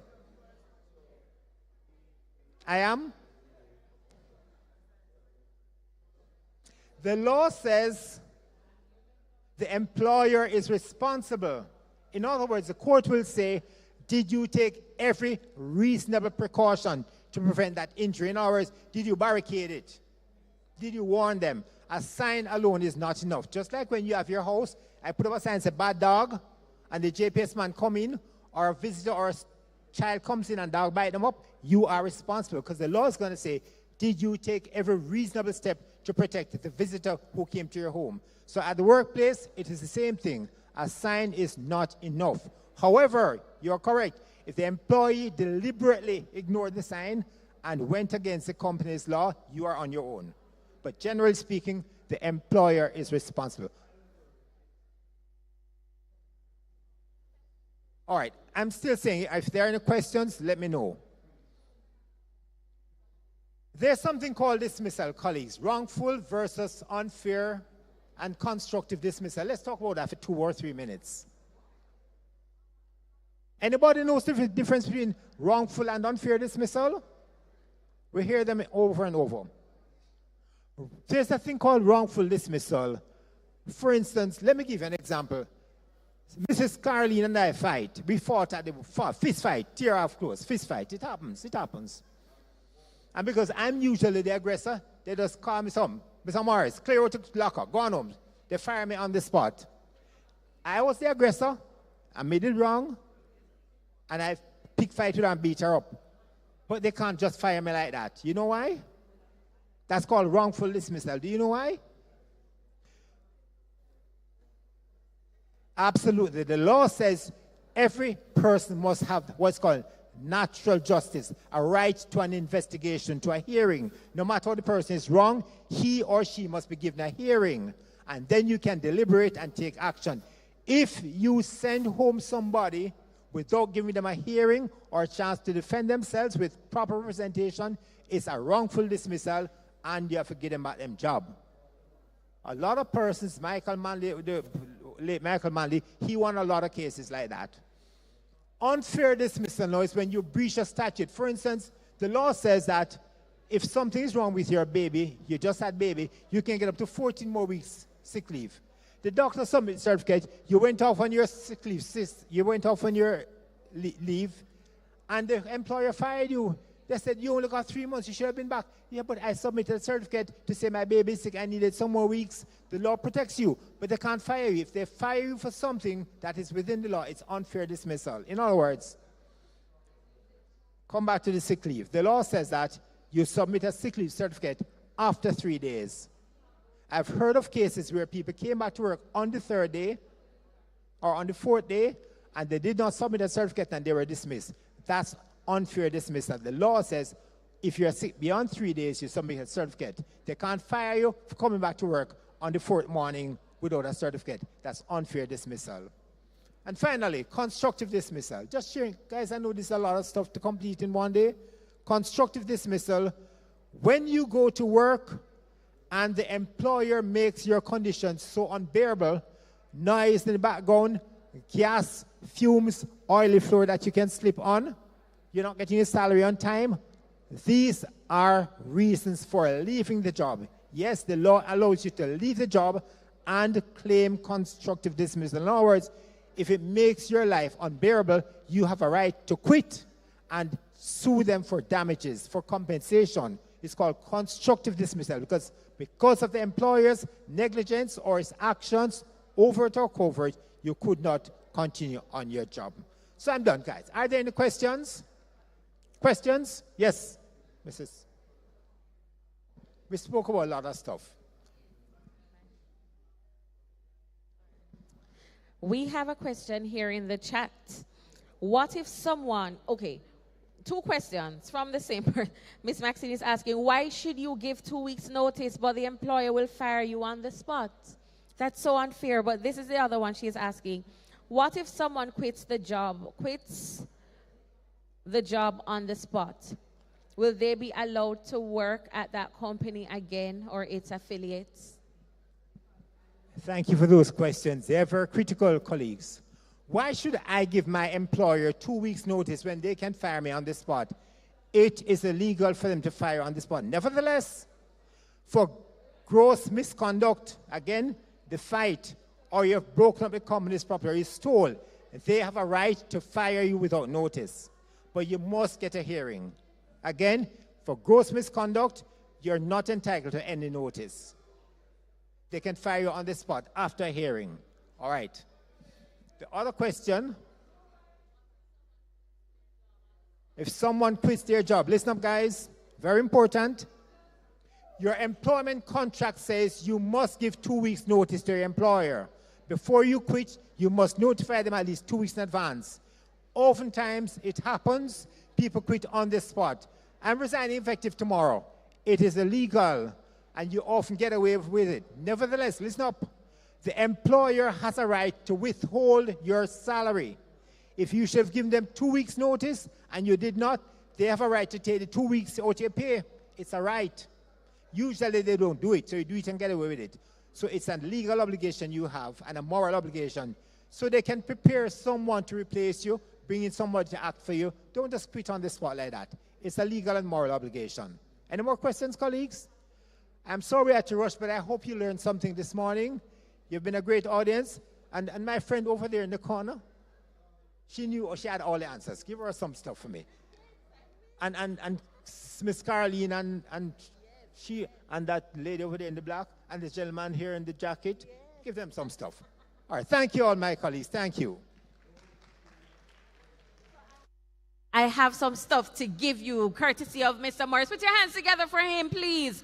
A presentation that's so potent, but just done in the most, lightweight way that we could understand. And engaging. Thank you so much, Mr. Morris. I know you have a busy, busy day and you took the time. Thank you. So if you want to do, for those of you online, if you want to do a refresher course, who knows, please make contact with the College of Business and Hospitality. You will come across awesome professors such as Mr. Morris who can help you on your career journey. So we have one more presentation coming up, but just before she comes up, I want to let everyone know, especially those online, NCU is not just, we don't just talk the stuff, John. We do the stuff. And we have a lot of clubs here on campus that are very serious about community service. We are delighted to have our Counseling Students Association here that is all about doing their special drive. They have a clothing drive, they have a book drive, they have a special project that they are undertaking this semester. And we're encouraging the students that are in hubs, yes, all the way over there. Raise your hand, let them see you. To play an active role in making this drive a success. We have the BASO, the Business Association, Business and Secretarial Students Association Club, that is also undertaking a very significant community initiative later on in the academic year. And we'll see more of them at 2 o'clock when they are going to be doing the fashion show, and we're excited about that. And right now, I want to highlight not a club now, but a special group from the Department of Communication Studies. And if you hear the name, you'll know already what they're all about. Arms of Love. Arms of Love. And they have been for quite some time. And I'm going to have the chair of the department, Miss Noreen Daly, share a little bit with you about what Arms of Love has been undertaking over these many weeks, months, perhaps years. She'll share with us, and even how you can play an active part in this very inspiring, vibrant group. Put your hands together, everyone, for Miss Noreen Daly. Good morning. I know you've been hearing a lot of talking since morning, so I'm going to make this brief. So I'm here in my capacity as the coordinator for DCS Arms of Love. We've been around since 2015. What it is, we are one of the outreach arms where we go to different homes or entities and give service. Our most recent initiative was with the Jamaican Association of Debating and Empowerment and Projects team. On November 1, we did a work day at the Mustard Seed Gift of Hope. That's the one in Spur Tree, where we lent a hand. We did some repainting of their sign. We raked up the yard, did some cleaning, and did some painting. Before that, we did a diaper drive for them as well. Over the years, we've done worship sessions at Curfew Home, games evening at Curfew Home, spa days at Curfew Home. We've done Christmas Street at Hanbury Home for Children. We've done several things. What we need from you, if you're willing to partner with us, we're always seeking donations, not necessarily in kind, but when we're doing these initiatives, to just come along and give us a hand.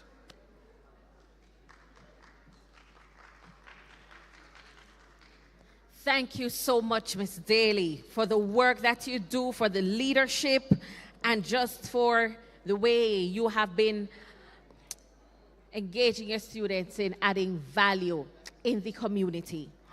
We've heard from professionals from morning, and we've been having some very thought-provoking presentations. Wouldn't you want to hear from one of your own? And this is for our students now. Wouldn't you want to hear from one of your own? We have, and I'm delighted to share that we have Miss Camelia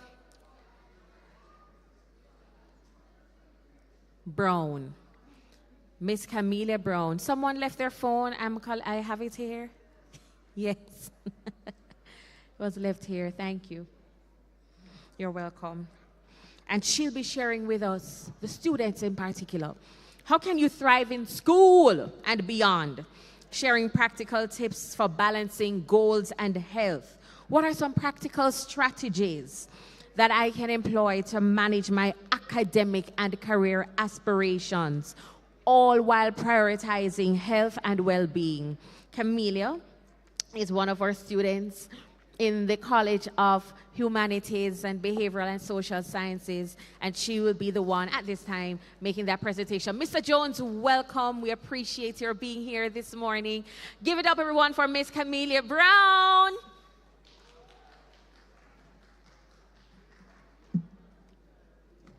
Good morning, everyone. Thank you, Ms. Bignall, for your kind words of introduction and for this opportunity. So thriving in school and beyond, practical tips for balancing career, goals, and health. Now today, I'm not just here to speak to my fellow students, but I'm here to speak to everyone, and I'm hoping that as you listen to this presentation, you will glean something that is useful, not only for you, but for your friends and your family. Now, Proverbs 6, verse 3 says, "Commit your works to the Lord, and your plans will be established." Now, our foundation is in the Word of God. And if it is in the Word of God, we know that it is true because God does not lie. What does it mean to thrive? We're talking about thriving. When you hear the word thriving, just think about it. What comes to mind? It means to grow or to develop well, to prosper or to flourish. Think about when you plant a seed. Does it just, you wake up tomorrow morning and you see a big tree? No, you don't. What happens is that while it is even underneath the dirt, something is going on. Growth is taking place. Now, as that seed is working, eventually, what starts to happen, you start to see something bursting out at the top of the soil, right? Bursting through the soil. And as we progress weeks, months, years, we now have this big tree simply because this tree is thriving. Thriving involves not just surviving, but excelling in academics, health, and personal goals. Now, as we're talking about thriving, I believe that balance is a very important component. Balance ensures sustainability and fulfillment in life's journey. It is the ability to manage competing priorities without compromising well-being or effectiveness. So what does that look like for us as students? It simply looks like we know that we have this assignment due. How do you balance that along with having a social life and prioritizing your health? As we get further into the presentation, you will find out. Now, I want to ask you a question. I want you to think about it. Are you living a life of survival?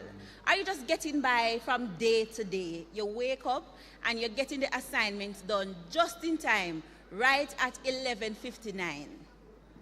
You come to school just in time before the class starts or just in time before the class ends. You eat just enough when you are extremely hungry. Or are you positioning yourself to thrive? Think about it. Are you scheduling your time? Are you prioritizing your health? Are you prioritizing connection with your friends and family? In Matthew 6, verse 33, the Bible says, "But seek ye first the kingdom of God and his righteousness, and all these things will be added unto you." It is important that before schoolwork, before social life, that we seek God. Why? Simply because he is the sustainer of our very own lives. He is the one that is keeping us. And so when we seek God, God will give us good gifts. The word of God says that he will give us the desires of our hearts. So as you ponder on this text, just think about how you can surrender your life to God so that you can thrive in whatever you do. Now, some practical tips that will help you as you are going through your academic journey and beyond. We like to say, think about setting SMART goals. S for specific. So set specific goals. Know exactly what you want. M for measurable. Ensure that it makes sense. There is a relevant time. You know that this is achievable, and that is A for attainable, R for relevant, T for time-bound.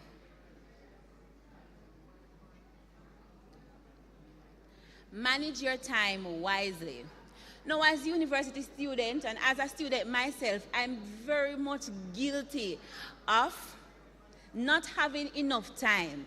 Now, one day while I was in my class, Human Skills and Strategies, a part of that class is that we do time management. And as Mrs. Page walked us through our timetable and we set up the amount of time that we had, I quickly realized that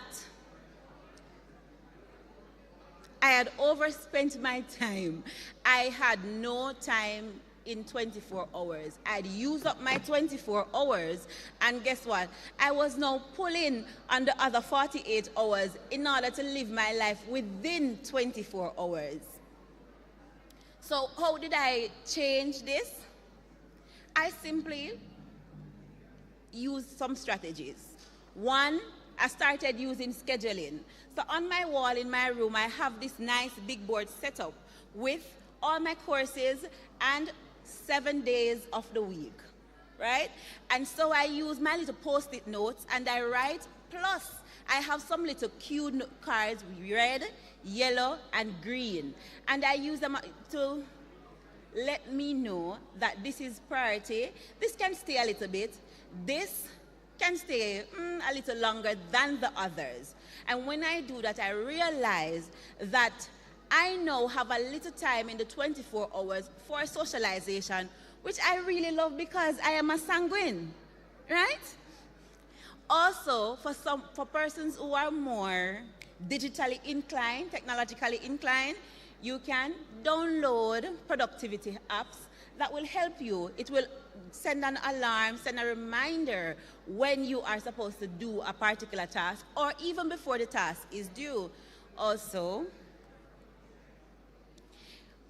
and as we're talking about academia and we're talking about, living a life that's consecrated to God and balancing our life and thriving while we are on this journey as students, too many times this portion of it gets left behind. And it is called good health. Now remember, I said to you, are you thriving or are you just living a life of survival? Which means most days you're eating ramen. Or maybe sometimes you not even get to eat. You don't prioritize eating. So if you are like me, sometimes I might just eat one time for the day, which is very much unhealthy because sometimes that one meal is not able to sustain my body. No. As we are prioritizing our health, we're not just prioritizing our physical health, but we are also prioritizing our psychological health and our spiritual health, which simply means that if it is that you realize that you are a bit overwhelmed and you need some help to get back on track, sometimes it may mean that you'll have to go to an instructor. It may also mean that you'll have to go to the counseling unit that is available on campus. Sometimes you'll even have to go to your pastor and ask a friend to pray for you. Now, in 1 Corinthians 6, verse 19 and 20, it says, "Do you not know that your bodies are temples of the Holy Spirit, who is in you, whom you have received from God? You are not your own. You are bought with a price." And that price that we are bought with, nothing at all in this world, no matter how valuable that ruby is, it cannot exceed the value of the life of Christ. Therefore, honor God with your bodies. Now, as Seventh-day Adventists, we practice something called New Start. Now, nutrition. Ensure that you have a balanced meal. Ensure that you're eating food from all the food groups. Exercise. There's gym available on campus. You can also walk because there's a walking trail. You can join extracurricular activities on campus, right? And this is very important. Sometimes I even find myself lagging in this area. And Auntie Shelley is drinking it right now. Oh no, it's water. many of us are guilty of not consuming enough water, but hydration is necessary for our bodies to function at optimum level. Sunshine is also important. Not too much, but it is very necessary for our bodies to function. Temperance. Temperance simply means not overdoing anything at all. It also means staying away from things that are harmful, right? Tobacco, alcohol, staying out late at night, fresh air. So we need to go out and we need to do some breathing exercises. So, and I'm going to just demonstrate with you a bit. So you inhale, and when you're inhaling, your belly is supposed to extend. So you're not supposed to inhale and your belly contract. You're supposed to inhale and your belly extend, because what you're actually doing, you're filling your lungs with air, and then you're going to count 1, 2, 3, 4 while you're inhaling, and then you're going to hold it for 4, and then you will exhale on the count of 4. And you do that, but when you're doing that, you ensure that your feet, they're on a stable ground, and you are sitting upright, and this will help to relax you and calm your nervous system. It is also important that you rest. Some of us need 8 hours of sleep, some need just 6 hours of sleep, but there is no way that you can be operating on 4 hours of sleep. Have you been wondering why you've been so agitated lately? You are so intolerant of others. It's simply because you have not been getting enough rest. You need to rest. And that is why it is important that we observe the 4th commandment which God has placed in His Word, to remember the Sabbath day, to keep it holy. It's not just there as a decoration or there for God to just boss you around, but it's there so you can rest and rejuvenate, not just from physical labor, but from all the emotional stuff and all the things that we have going on throughout the week. Trust in God. And I believe this is the most important, because don't you know, sometimes we have, they say book per book, but we have assignments per assignments. Sometimes it seems as if we are just in a sea of assignments and we don't know what to do. The deadlines are coming up. Let me tell you, trust God. Prioritize Him in every single thing, and He will make a way. He will bless your efforts. Build a support system, and I cannot stress it enough, because as I am here on campus, I've observed that even in our daily lives, regular people who are working, we don't really have friends. Think about it. Do you have a trusted friend? Or are you of this notion where you go online, you troll others online, and that is enough? It's not enough that you have friends online. But you need to have friends in the real space. You need to have friends so you can hold their hands, because there's something about holding a friend's hand. There's something about receiving a hug from a friend. It does something to the brain. Surround yourself with encouraging peers and mentors. Now we have many mentors on campus. You can go to the Lord and ask Him, who should I choose for my mentor? Also, you can go to your department head, go to a trusted faculty member and ask them, would you like to be my mentor? Somebody that you admire. Get involved in campus ministries or study groups. There's so many ministries that are here on campus. We call it clubs. So we have Sail Club, we have the Conference Club, North Jamaica Conference, Northeast Jamaica Conference. And so get involved in study groups. Overcoming challenges. Some of the challenges that we face as students can be burnout, and some of these signs are fatigue, decreased motivation, irritability. Simple solution for this, as I would have stated before, schedule breaks and trust God's timing. Experiencing doubt and fear, use Philippians 4 verse 13 to counteract these thoughts. I can do all things through Christ which strengthens me. So even when that course that is strangling you, just remind yourself that with Christ all things are possible. Replace negative thoughts negative self-talk with prayer and affirmations. So look in the mirror. I like to look in my mirror and talk to myself and remind myself how beautiful I am, and remind myself that there's nothing that is impossible simply because I have the big man on my side. Now, as we wrap up, now we are here at school, but there's a world beyond school. So we are looking beyond university. So even though we are here, because we are thriving, we are preparing for the future. So we develop transferable skills such as communication, critical thinking, and teamwork. Invest in your spiritual growth, regular prayer and devotion. Seek God's direction for your future career. Now finally, as we are thriving in school and beyond, and have given you practical tips for balancing career goals and health, I want you to leave you with this reminder. In Jeremiah 29, verse 11, God is saying to you today, whether you are a student, an aspiring student, or you are a career person, He reminds you right now, for I know the thoughts that I think towards you. And I want you to say it with me like this.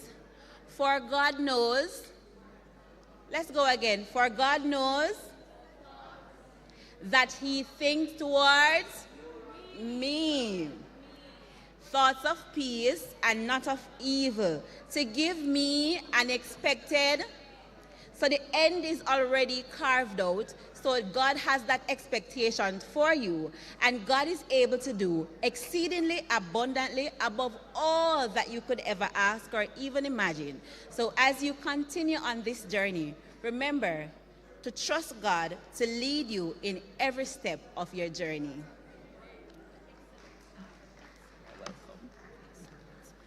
Give her a round of applause, ladies and gentlemen. You enjoyed that. Those online, you enjoyed that. That was good, and that's one of our very own students here at NCU. We're versatile like that. Thank you, Camellia. Job well done. New start, nutrition, exercise, water. What's the S? Sunlight. T. What's the T again? Temperance, air, rest, and most importantly, trust in God. Have you been enjoying yourself so far? Those online, let me see you type it in the chat. Have you been enjoying yourself so far? We're seeing the interactions and we're loving it, and we're getting busy here, busy here. Hey, we're gonna be focusing on what's happening on the outside in just a minute, but allow me to share with you once again the amazing display of entities that we have here inside and around the gymnatorium here on the main campus of Northern Caribbean University. The blood bank is here, and we are delighted to see persons who are making the decision to give back, to give service. They're donating bloods right here. Thank you so very much. We have as well our trichotherapy hair care that is here. Persons who want some advice. How can I restore my healthy hair? What are the disorders that I have on my scalp? They will share with you some wonderful natural ways that they can help you make that happen. We also have our work and travel agencies. Students Overseas Recruiting Agency is here to see our students. Steep International is here. HR Elite is here. Summer Choice is here. We are delighted to have you as well. We have Island Dairies here representing. Ridge is here as well. People's Choice Trading is here. Our very own College of Natural and Applied Sciences, particularly the Departments of Behavioral and Social Sciences with their clubs, is here. Listen, clothing items, we need books, we need food. We have our own well-decorated barrel waiting for you to donate those items, all to a worthy cause. Our Made in Manchester booths are here live and in living color. You should see them on display with the most beautiful plants and arrangements. Feel free to come on down and make your purchases. We have Kirk. I want to get it right, you know, sir. I want to get it right. Kirk Crafts is here. We are delighted to have you. And our very own Ayatpa is here. Literature evangelism.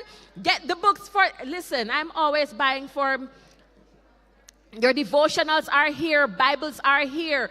Listen, you need that kind of contents for your children that's wholesome. That's uplifting. That's all here as well. Maranatha Food Store is here. Inspired Canvas is here. We are delighted they're part of the Made in Manchester booth. Our mental health unit is here. Hey, make your way. You have to come. You have to come. You have to come. Make your way down. Make your way down. They're conducting HIV testing, cholesterol testing, and hey, if you want to do your dental cleaning, you want to do extractions, right across the road on the East Campus at our dental hygiene department. They will be with us all the way up until 5 o'clock today. Cane Juice is here. Let me tell you something about cane juice. Cane juice, the base of the juices is cane juice. Oh, if I had time, I would invite Mr. Cane Juice himself to give his own testimony of how that particular juice helped to restore his sight. Beautiful testimony. We also have our DCS Arms of Love team here as well, encouraging our students, hey, get on board. Let us make a difference in our communities.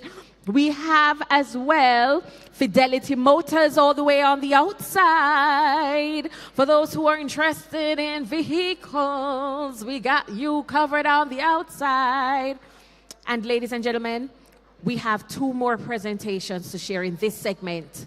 We have right now our car crash rescue demonstration. Remember that we're here at the gym celebrating our homecoming health and career fair under the theme Service, the heartbeat of good health. And I want you to hear me out.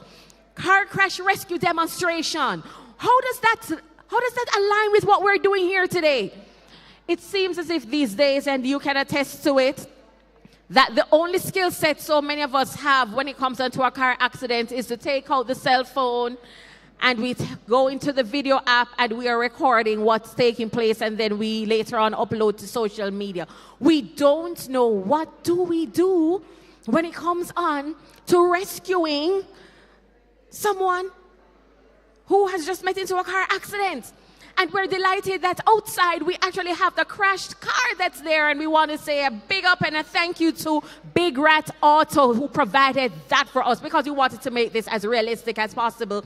And the presenter the one who will carry out this demonstration and share with us, show us how we can we can be of service to those in need, is none other than our very own Mr. Sean Wellington, who serves as the director of the Office of Occupational Health and Safety.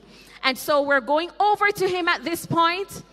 Let me know when we're there, Jono, on the outside, where we'll have a live demonstration of a car crash rescue. Don't touch that dial. Stay tuned. We have much more in store for you, because we have coming up next, right after that, our live cooking demonstration, which is going to be done by Maranatha Foods. Thank you.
what we're going to be doing today is demonstrating an extrication. This extrication is going to be done on somebody who is believed to have suffered some type of C-spine injury secondary to a motor vehicle accident. Now, this is particularly being dealt with as it relates to a motor vehicle, but once the patient is extricated, everything after that could be whether the person fell out of a tree or whatever the case may be. So, right now the ambulance is on scene, and the crew is going to be bringing the stretcher over. The crew is going to be bringing the stretcher with the extrication devices to the vehicle. Once they get to the vehicle, what they're going to be doing, they're going to be checking the patient to see responsiveness and to see if they have any type of motor sensory issues. Now, one of the things that you check for is if the person actually peed themselves. If they did pee themselves, it's a sign, especially if they're unconscious, it's a sign that they may have some type of C-spine injury. They also check their neurologicals to see if they have any neurological deficits. If the person is unconscious, they would just assume the worst, that they do have neurological deficits. The other thing to identify someone who has a C-spine injury, particularly in males, they will have something that is called priapism. And that's just a fancy word for an erection. So at this time, what they're doing, they're going to maintain stabilization of the head. That is very, very important because they're suspecting that the patient has a C-spine injury. So once they have maintained stabilization of the head, right? Right now, because she is unresponsive, there's not a lot of questions to ask. Now, the apparatus that they're putting in here is something called a longboard. Now, because we're working at somewhat of a deficit, under normal circumstances, she would have on something called a KED. It's a Kendrick's extrication device, and that would assist in keeping her back straight. But because they don't have that, we're working under not ideal circumstances. What they're doing is maintaining the stabilization of the head and the neck and making sure that they move her as one unit. It's very important that they move her as one unit. So at this point in time, they're placing her on the longboard, and they're going to now secure the head with something that we call head chucks or a head bed. That is to make sure that the head doesn't move from side to side or anything like that. While they are doing that, they are continuing to maintain the stabilization of the head and the neck, keeping everything aligned. So they're doing that at this time. She is on the longboard. She is still not responsive. However, she does have a heartbeat. She does have a pulse. She's just unconscious. Now, in the event that she did not have a heartbeat and she was not breathing, and say the car was smoking, everything that you see here, they would forego that, because in the emergency medical field, we believe in doing life over limb, right? Life over limb. So, yes, maybe she would be a paraplegic or a quadriplegic, but she would be alive, right? Right now, what they're doing, they're strapping her in, securing her to the longboard, and securing her to the stretcher.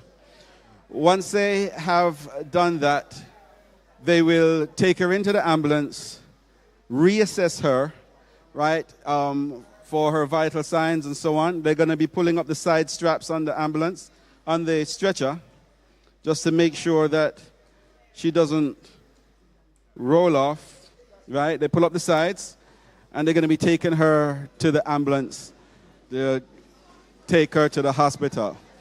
Now, while they're moving her to the ambulance, it's important to note that they have to do it in a manner that is very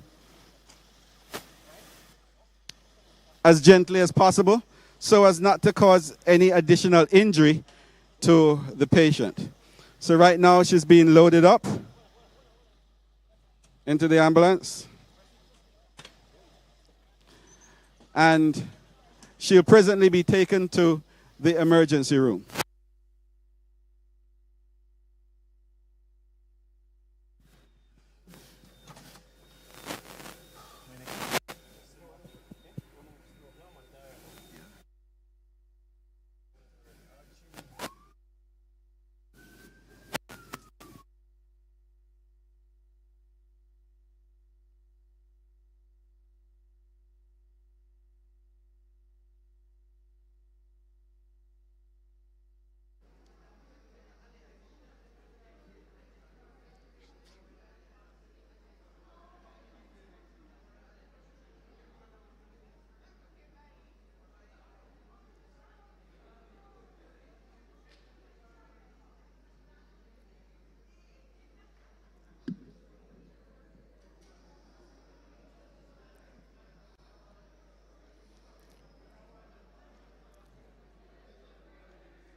Wow, wow, wow, wow, wow. So we learned something today. We learned something today from that very significant exercise.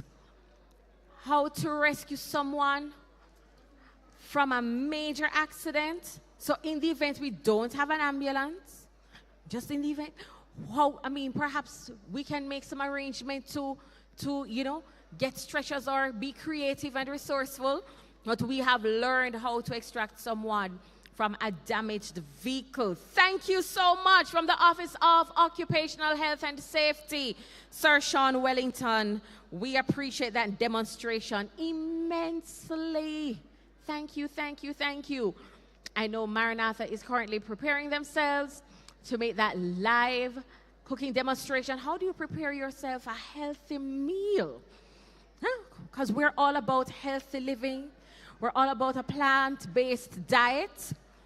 And listen, there are so many testimonies that we have coming out of healthy living.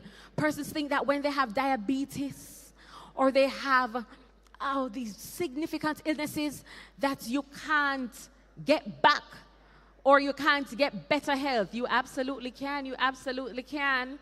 And I am delighted at this point. Listen, so we're going to hear right now from our Vital Vegan Products family, and she'll be sharing with us. She's going to be sharing with us on healthy alternatives at this point. We're excited to hear that. So come on over, the floor is yours. Share with us healthy alternatives, courtesy of Vital Vegan Products. Hi, good afternoon. My name is Charlotte Frankson, and I am the owner of Vital Vegan Products. It is a business that just started, and how this business began, which is this year of October, I decided that, and I said to my husband, listen, I'm going to go in this thing all out, because I've been making these products and I've been testing and I'm trying, and my family is the one that I call the guinea pig. My daughter and my husband are always my testers. So I tried all these products before I decided that I want to put them on the market. And there are a variety of products that I have. There are the dinner roast, I have the pot roast, I have the steak, I have the veggie balls, and I have also the meatloaf and the tender bits. And for the dessert that I have, and I have tried this so many times, I know that I got it right, which is the fruit cake with the special fondant, which is coconut fondant, that I have been trying for so many times. I know that I got it, and now I want to put it out. It's called the coconut fondant. So it's a fruit cake with the coconut fondant. And coconut, you can put with just about anything because I am a lover of coconut. So I try coconut in just about all of my products. And so the table is right at the back there. You can go and try all the stuff that I have. And I do have ice cream, which is vegan ice cream also. All my products are vegan. And I have today the strawberry ice cream. It is one of my favorite because persons like strawberry. I don't know. I thought I would have persons loving the coconut flavor, but they like the strawberry, and it is my number one. And I see that people go for the strawberry. So you can go to the table, you can have a taste, and you can ask for the card as well because I have the cards. So you can ask for my business card. I have not yet put all these products on the market because I just started. I quit my job, and persons have a stigma to quitting. We should not have a stigma on quitting because quitting is like you want to move on. What you were doing first or what you have been trying first, it means that you are not comfortable with. So I felt that I was not comfortable with my job, so I decided to go all out. I told my husband that, listen, I'm going to go all in for this because all my products are what I use in my home before I'm putting them out. So if you want to ask any questions, you can come forward or you can come to the table. It is getting so busy. I have samples. You can come and have a taste.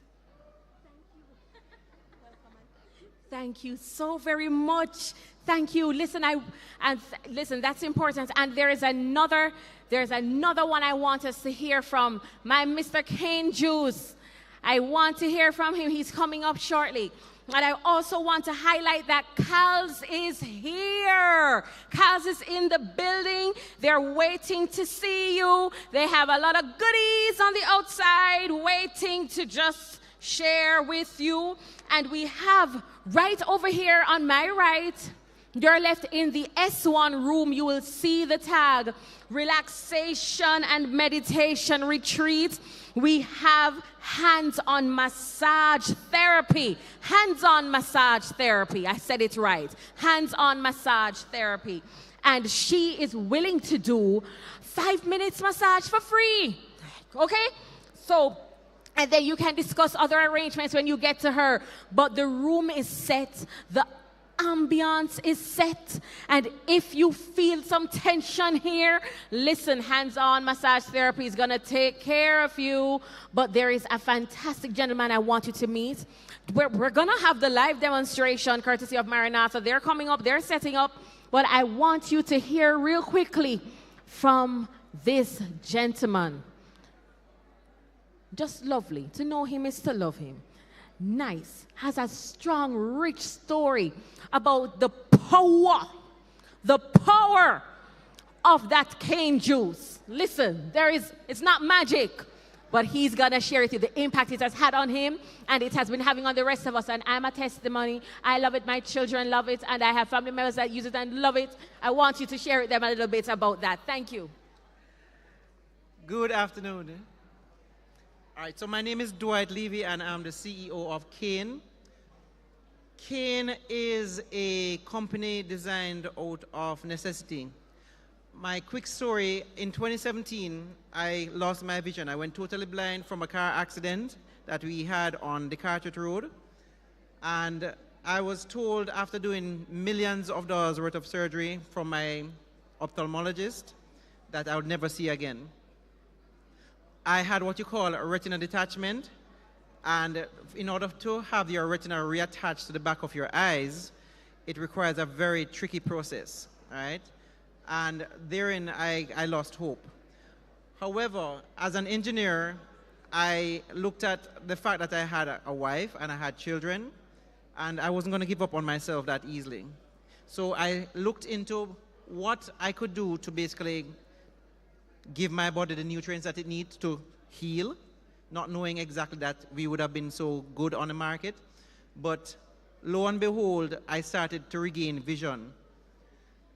After about a year or two, going back to my doctor, Dr. McIntosh that is, he was quite amazed to see that my retina moved from being gray, lack of blood flow, to now being pink, which means that my retina was now getting back blood flow, and I was now starting to recover. 3 years after using my products, I am now seeing enough to drive and to help myself on the road. The truth behind the story is that sometimes we forget that the herbs that we have here on the land is designed to help us, but knowing the right proportions to use is what makes the difference. And that's what makes cane such a difference in the market or the world of juices. Everything is formulated. It's not just putting a few products together, blending and say, okay, yes, we have something that tastes good. It's actually compounded with different elements from the different herbs that we use that will now treat inflammation. It will help with circulation. It will also help with digestion because of what we use. And so you'll find that we have a juice that is second to none on the market. So cane is here to stay. Our slogan is to heal Jamaica one sip at a time. And that's what we intend to do. Thank you for hearing me out.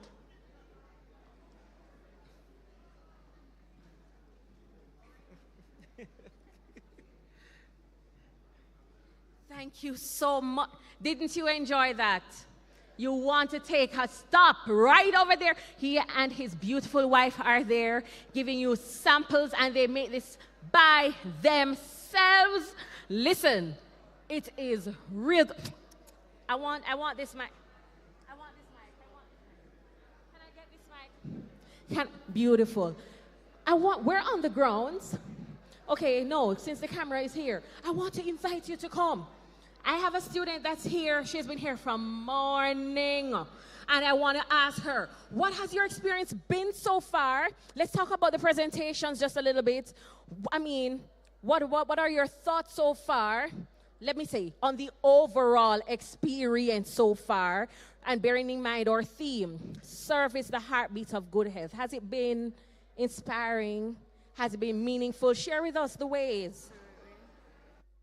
Okay, so while I didn't really get much time to listen to the presentations because I was up and down doing testings, but it was really informative. The persons at the booths, they're really good. Yes. I learned about PTSD this morning. Yes. So she was talking to me about PTSD, like different forms, like you can have PTSD in the form of your tests. You're afraid to do tests and stuff like that.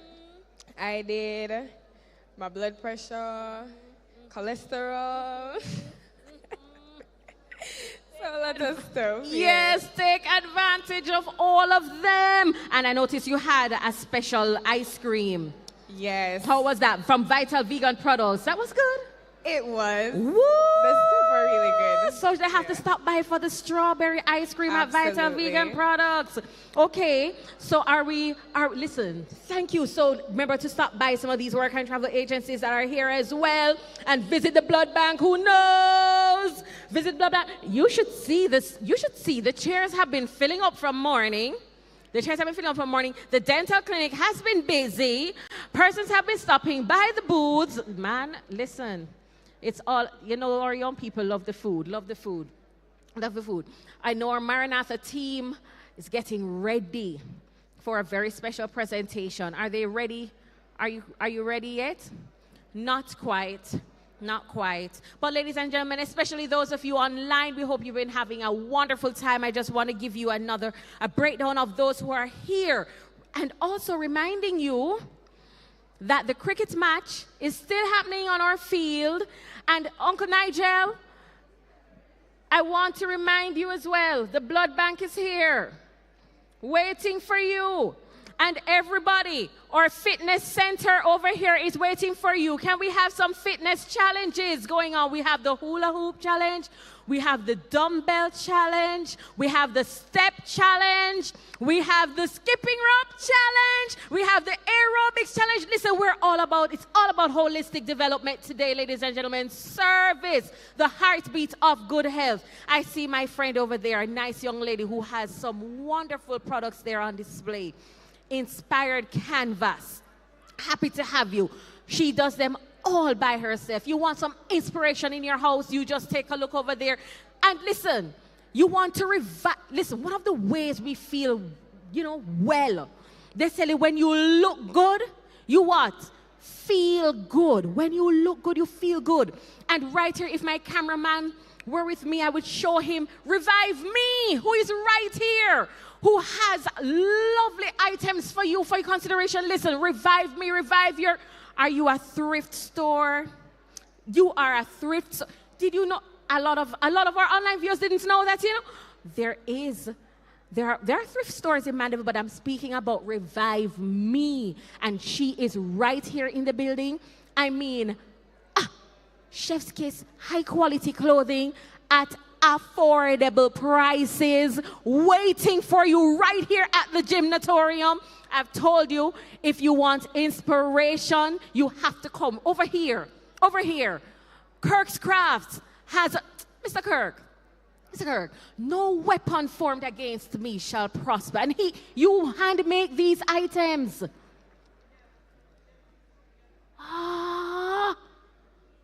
Made with love. Guys, you have to be here to see it. You have to be here to see it. You have to be here to see it. And we have patrons coming in.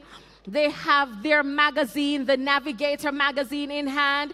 Big up to our recruitment and admissions team on the outside. They have their own information booth. So those who are considering higher education, perhaps short courses, even refresher courses, they are here to provide you with that inspiration, with that information. Inspiration as well, yes. And I believe we are ready. We are ready for Maranatha Foods that will be doing a live demonstration for us. What? How easy is it to prepare a healthy meal? Let's see what they have in store for us today.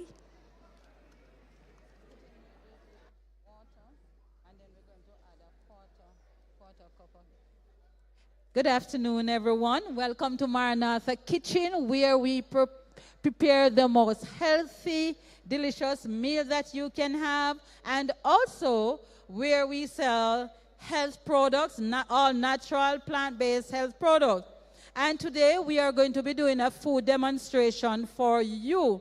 Now, it's not so much food, it's just a simple milk alternative that we want to show you.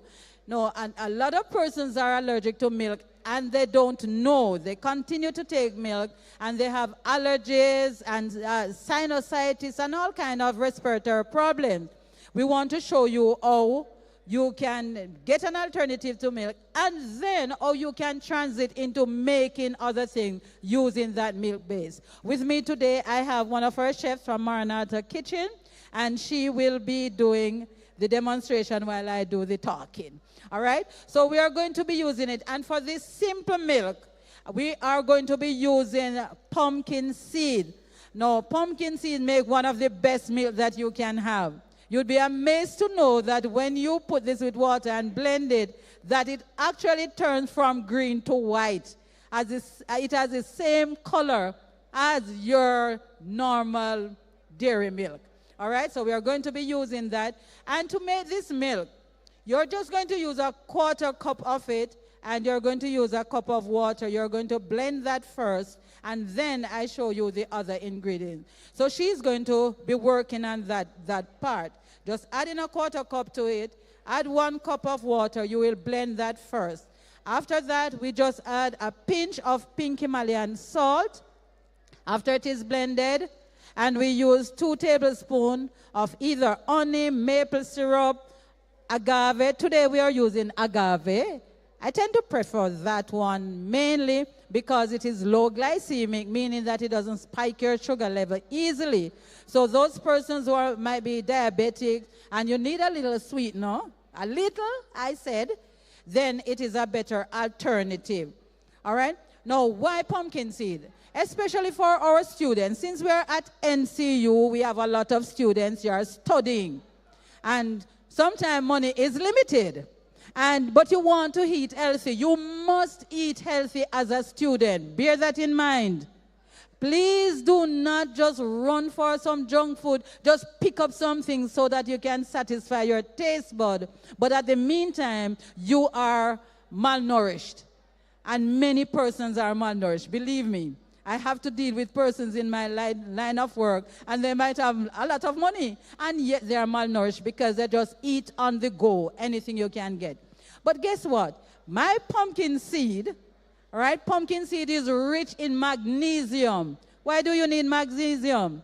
You can't think, you can't reason, you can't sleep well, you can't have good bones, you can't have good mental clarity.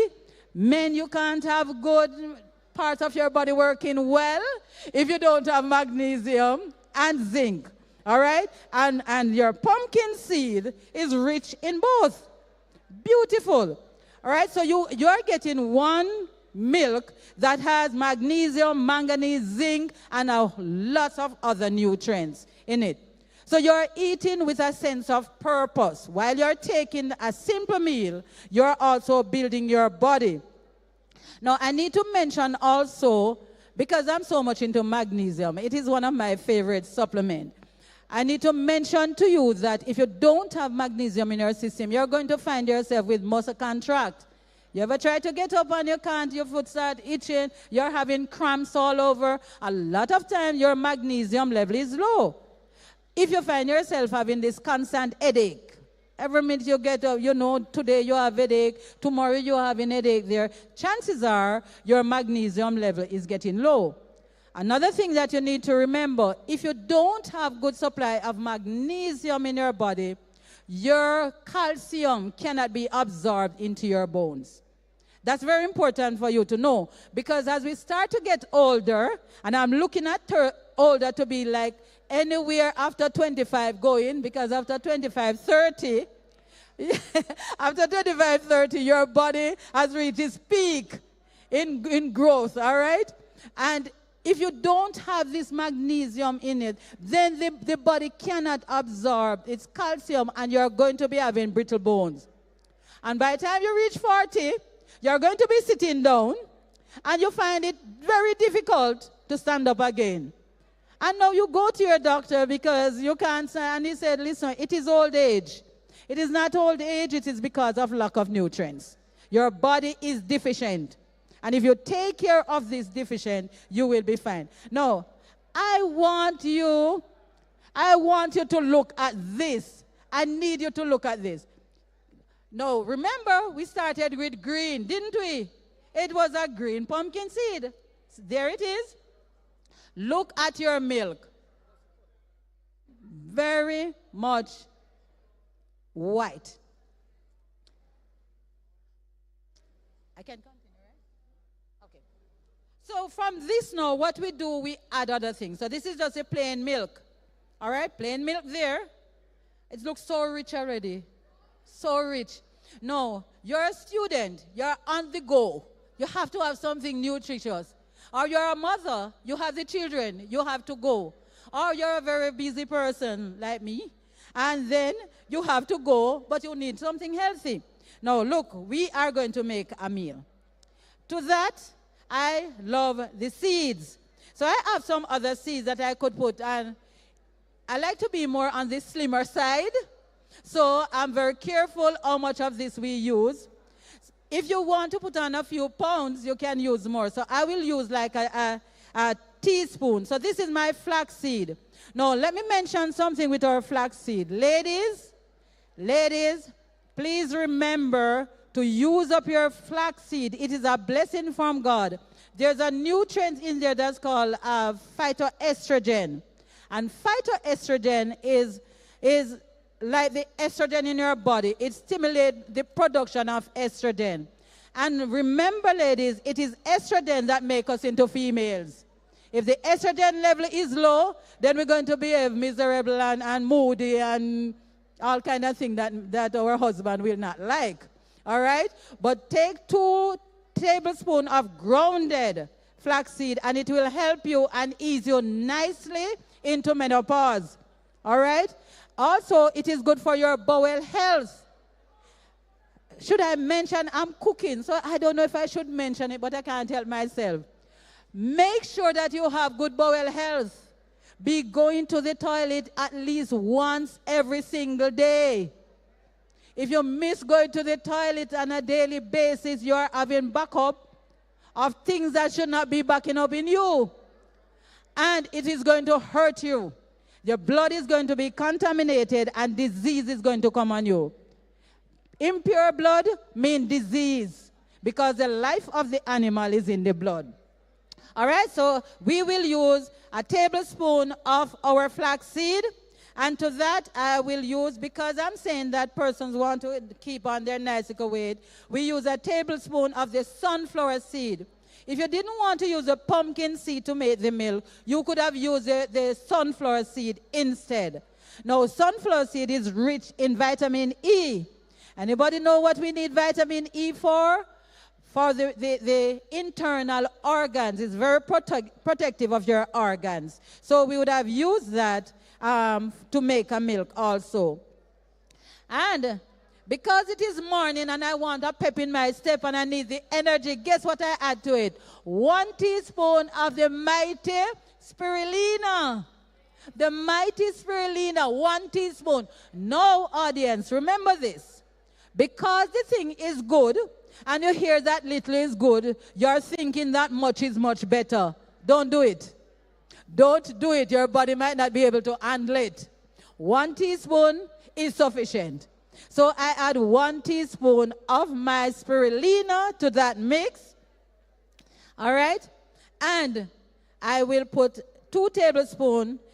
Well, when I'm doing it for myself, I don't put 2 tablespoons. I use only 1 teaspoon because I'm not into sweetness very much. But because of what we are doing now, I would say add 2 because we are going to put more water on that. Okay? 2 tablespoons of our sweetener. And we will blend that. There is another food that I want to introduce you to. And I say for our children, for our system, our bodies, have we ever heard of the wonderful Irish moss? Irish moss, some call it sea moss, same difference. Irish moss is excellent because of the amount of trace mineral that is packed up in this one little seaweed. All you take is one handful of it.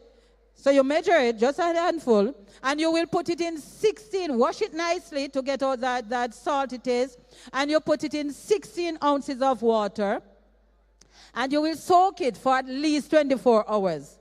And when you do that, you'll find that it swells a lot. Now, let me tell you something about it swelling. You know why? What is going on? Your magnesium level. You can blend that. Put the sweetener in it and blend. All right? Your magnesium is a water lover. So when magnesium goes into your body, it holds on to water. And therefore, it keeps your skin nice and plump and healthy. It puts some juice in your joints. All right? It keeps give it that smoothness in your bowels. And I tell you something, it helps you to have energy, stamina, and it helps you to sleep very well. Okay, so you will do that with it. And from that, I blend that, and you have that in the morning. If you want it a little thicker, you can add some oats to it. All right, but we are just making the milk and show you how we transit.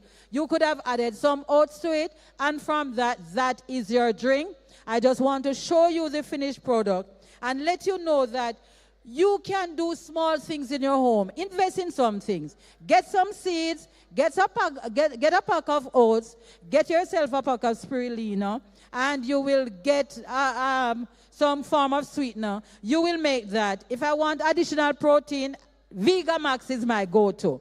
I like to use Vegamax because of the protein content of it, high protein, so I'll use just a tablespoon of that if I want extra protein for that day. And that is it. That is your meal in one go. It takes care of you. You are healthy. You are happy. Your skin will glow with life and health. Your joints will thank you. Your libido will be good. And you will be happy. Your face will be smiling. God bless you. I will just show you a sample of what the finished product looks like when it is done. And I hope you will go and try this product. Thank you very much. Oh, excellent, excellent, excellent, excellent. Thank you. Man, you hear it, you know. But the pumpkin seed is so powerful. Magnesium. Zinc. Manganese, copper, so many minerals. So most of the inflammation that's going on in your body, the magnesium can help to take care of it. Wow. And as we start getting older, all right, then the magnesium content of the body start going down. So you have to be deliberate in replacing it. Mm-hmm. So look on those Taking foods. Look at those. It tends to be more in your greenish looking food. Yes. That's the easiest way. When you're thinking magnesium, the kale. just think greenish. Yes. And you will remember that it will give you magnesium. Love it. So this is my punch. Here it is. I tell you, I want to drink it already. I know. Healthy, filling, and you feel like just on top of the world. When you have this in the morning, it's like for the rest of the day, you're good just to go. You're just like an energizer bunny. Mm-hmm. All right? Yes. God bless you. Thank you. Oh, thank you so much. Put your hands together, ladies and gentlemen. Mr. President, you need to get you a glass of that drink. You know what I'm saying? So we can feel energy, because your role is a tough role, you know. So you have to keep the energy going. I love that. Thank you so very much. We've had a packed morning, a great morning. It's now afternoon, and we want to give everyone the opportunity now to mingle, to see what the other booths are all about. Summer choice, not yet. Hey. Some persons were asking, how do I know I should give blood? Simple process. Simple. Number one, you should be between the years of 18 and 60. Okay? 18 and 60. Take right over there your national ID, passport, Auntie Gillette, or your driver's license, or your voter's ID, and just, they will do what again? They will check your blood count. So they're going to prick you, check the blood counts, then they'll do some medical screenings and let you know whether or not you're good to go. And most, if not all of us, should be good to go. Okay? 20 minutes. And then they'll refresh you. The refreshment team is here waiting for you. Listen, we're not just, you know what I'm saying? Service. We're all about service today. And we're giving, Mr. Fitzroy Brown and his team right at the pavilion, what we call it, the Power Up Pavilion. They're waiting for you to do some very engaging exercise stuff. The hula hoop challenge, the obstacle course, there are just so many stuff that's happening over there. You don't want to miss it. Booth holders, we are treating you today. Lunch is on us, and you are having that right now. Don't worry about it. Your juices, we're going to refresh you. So are we coming back for 2 o'clock? So to my online audience, Auntie Maxine, I'm sorry we have no online samples today, but we hope to see you at 2 o'clock for our very exciting program where it's all about corporate fashion, it's all about appropriateness, professionalism, and we're also going to get a number of tips on self-defense and the musical items. It's going to be nice. So students, please encourage your other peers to come on out right here. It's all happening at the gymnatorium. The cricket match is here, and as I go, I'd like to mention once again the booth holders that are here. We're happy to have the blood bank. We're happy to have our mental health unit that are conducting tests right in the Office of Career Services. They are doing the cholesterol tests. I believe in the gym we have HIV screenings and a myriad of screenings right happening here. We have our Maranatha Health Foods here. Earthly Foods is here. Vital Vegan Products. Cane Juice is here. Our dietetics department is here, and I see them doing a lot of sampling. Our Arms of Love community group right out of the Department of Communication Studies is here. You want to see the tremendous work they're doing in the community. We have Millie's Garden here. Made in Manchester Boots are here. We have Revive Me here. Kirk's Crafts here. Ayadpa is here. Monday Meds is here. The hands-on massage is here right in S2. Get that massage done today. We have our student lounge that is open. Our fitness center is ready and waiting. Go ahead, go ahead, go ahead. Our work and travel agencies are here. Ready and waiting. Ready and waiting. CALS is here as well. And Fidelity Motors is here. Fosridge and all of this, young people, all of this, ladies and gentlemen, we are delighted to have live coverage from our very own NCU FM and Mellow FM today. Did I mention the cricket matches on our field? Yes, that is happening as well. So we're going to break so that you can continue to mingle in the booths, and then we will reconvene at 2 p.m. See you then.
Lock up. Somebody up there? Somebody's up there? Yeah. Perfect. Thank you so much. Thank you so much.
brought some fantabulous sponsors with them.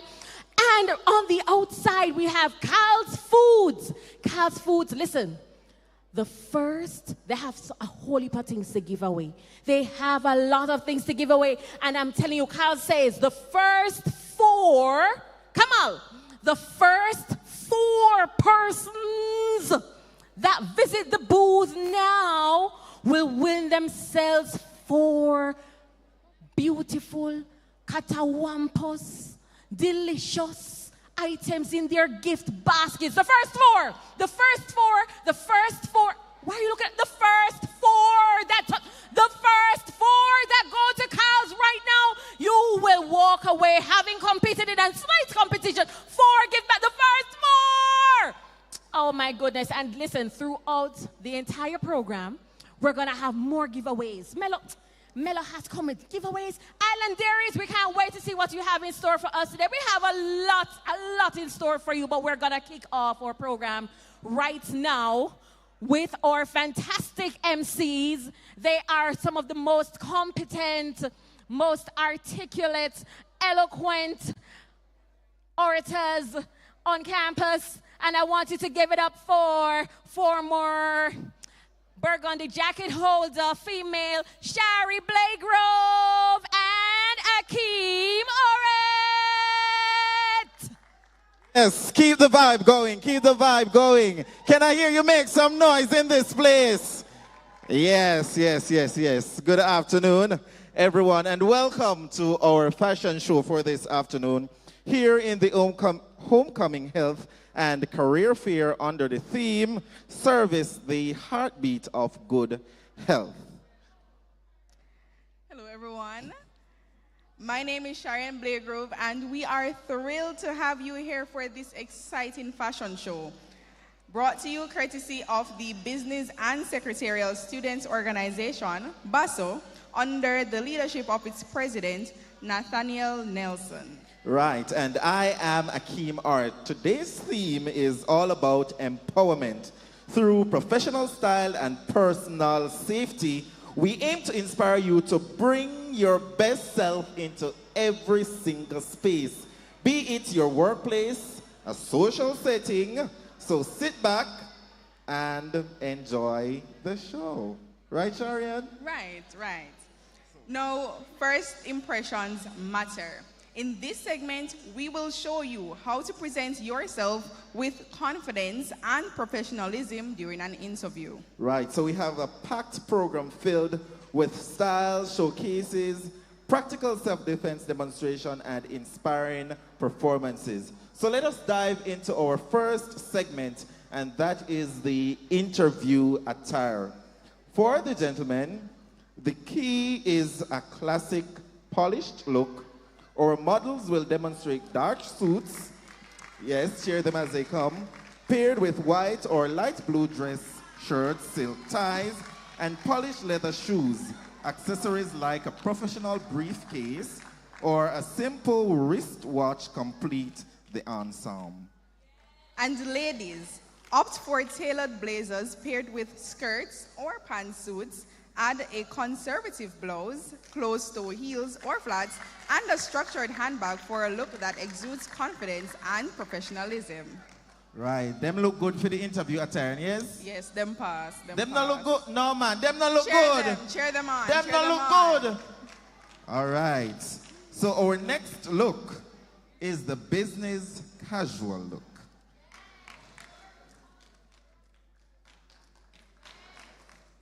And the business casual, it provides a comfortable attire suitable for formal office settings and meetings with high-profile clients.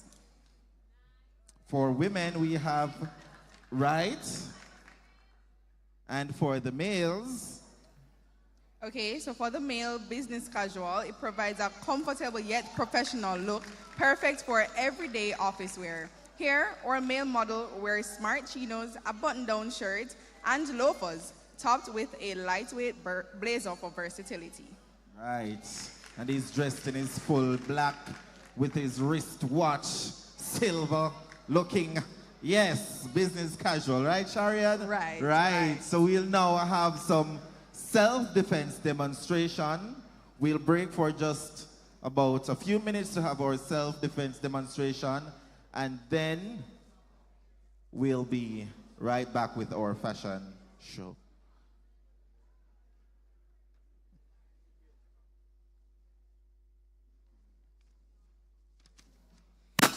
Hi, how you doing? Everybody's here? Good, good, good. All right, well, we're living in a world where you can't take anything for granted. And one of the things that we should always be is prepared, yes? And one of the things that I'm going to show you this evening is how to defend yourself against an aggressor. Now, what I'm going to show you are what they call offensive moves. They are not defensive moves, and we'll be doing that throughout the evening. Now, for example, if you're walking down the street and someone grabs you from behind, what do? You go like this. All right, this is what I'm going to ask you to do. Come up here for a minute. Quick and fast. Quick and fast.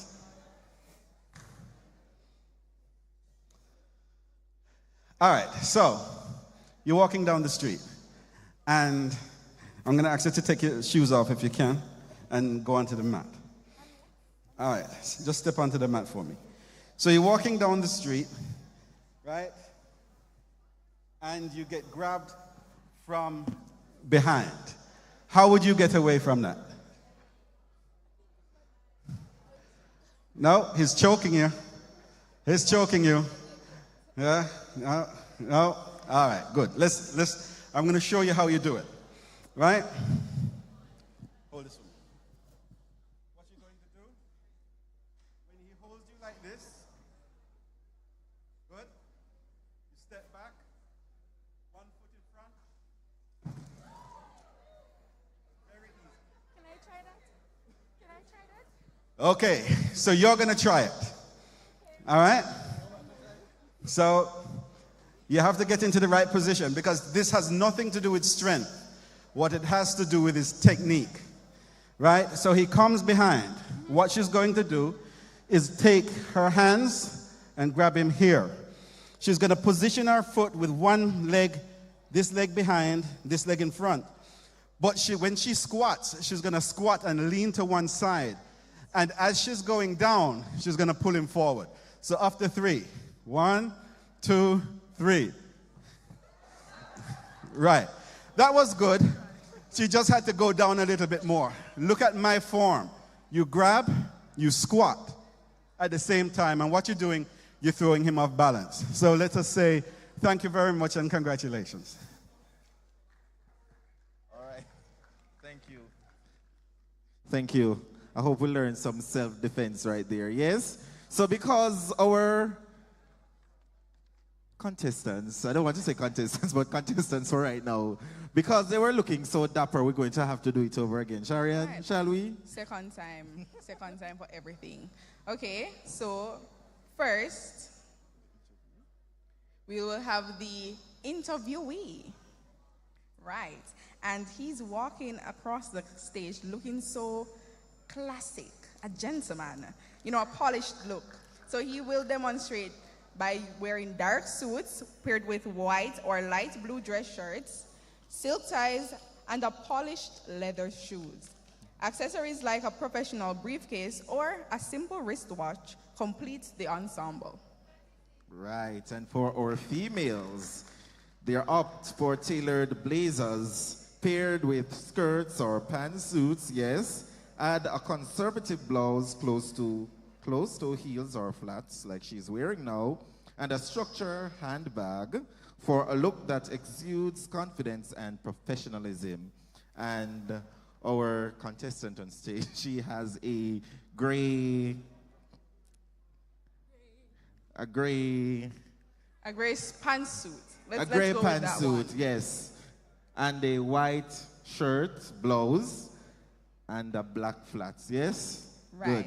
Now we move on to business casual, so professionalism with a twist. So business casual provides a comfortable yet professional look, perfect for everyday office wear. Here, our male model wears smart chinos, a button-down shirt, and loafers. And he could have topped it off with a lightweight blazer for versatility. That's for the males. And for the females, she is dressed in a jeans, that's business casual, with a long sleeve blouse, white blouse, and a black vest. Yes. And the black and white shoes to match the top. Look at that. Isn't she looking lovely for business casual? Yes, she is. Yes, Right. she is. So now we'll be moving on to business professional. And this is the one most of us, we are used to the business professional. So next we present business professional attire suitable for formal office settings and meetings with high-profile clients. Our male model showcases a sophisticated navy suit accented by a coordinating tie and leather dress shoes. Looking very professional, sir. You got the job. And for our female, we have knee-length dress or skirt, like she's wearing a red skirt and a gray and black jackets. Yes, love it. And a button-neck black blouse and a black flat width stocking. She get the job, Tisharia? Yes, she get the job. She get the job? Yeah. She get the job? All right, she get the job. All right, so now again, Sharian, we're going to have some more self-defense demonstration. So by the time we leave here, we must get self-defense. So if with anything self-photo. happens, Akeem, I just, twist you over my shoulder. Okay, I need a female volunteer. And you're not going to get thrown. Don't worry about it. So don't let me have to pick it. And by the way, I'm told that the one who volunteers actually gets a prize. If you want to come again, sure, no problem. Come on, come on. Times are going tick-tock, tick-tock, tick-tock. Okay, so one of the disadvantages that ladies have is long hair. I don't have to worry about somebody dragging me by my hair into the bushes.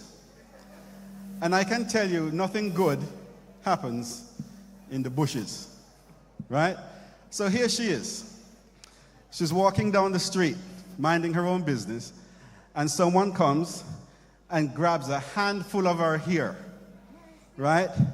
And they're going to do unpleasant things.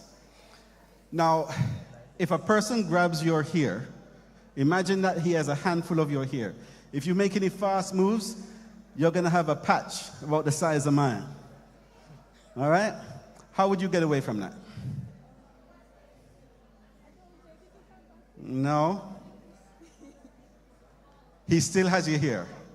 You just rang out a lot of your hair. All right, this is how you get away from it. This is what she's going to do. She's going to take this hand, put it on top of that hand. This hand on top here, and she's going to squeeze it down on her head really, really, really, really, really, really hard. Then, at the waist, she's going to bend forward at the waist. Now, keep your hand up on your head. Otherwise, you're going to lose, right? Bend forward, right? As low as you can. No knees, right? At the waist. Rotate. Bend. No, not at the knees. All right. Let me show you. Hold this for me. Hold this for me. Hand. Bend at the waist. Rotate. And come up. You see what's happening to the hand? Yeah, the hand is bending. It's bending, people. Show you again. Squeeze it down on your head hard, otherwise you're going to lose here. Bend at the waist. Step back, bend at the waist. Rotate. And while you're holding it on your head, you rise.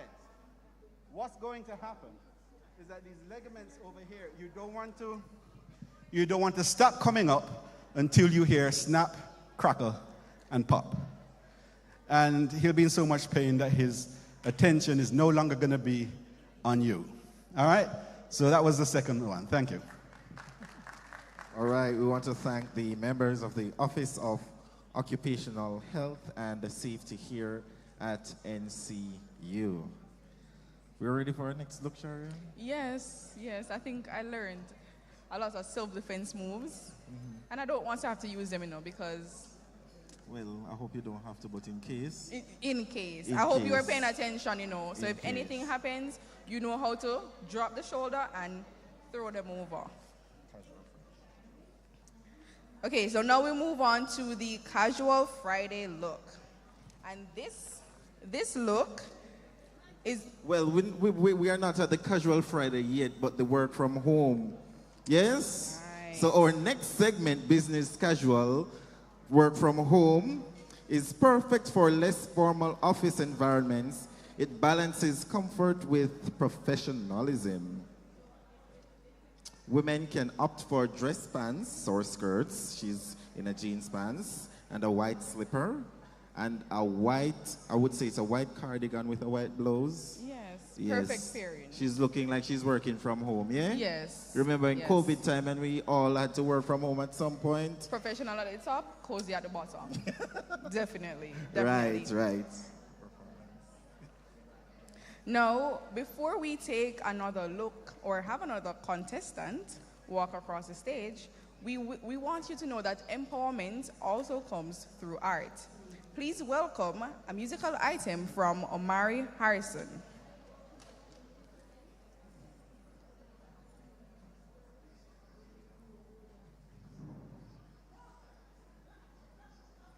All right, all right. She's coming. Okay, so she's on her way. Please cheer her on as she makes her way to the stage.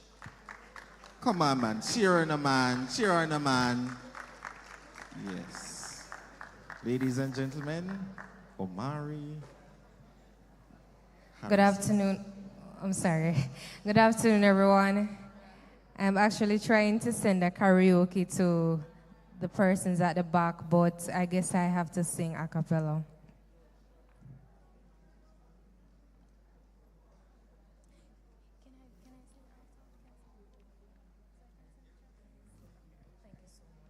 All right, so we're having a bit of technical difficulties, so we will come back to Omari. So now we will go back to the runway. The casual Friday look.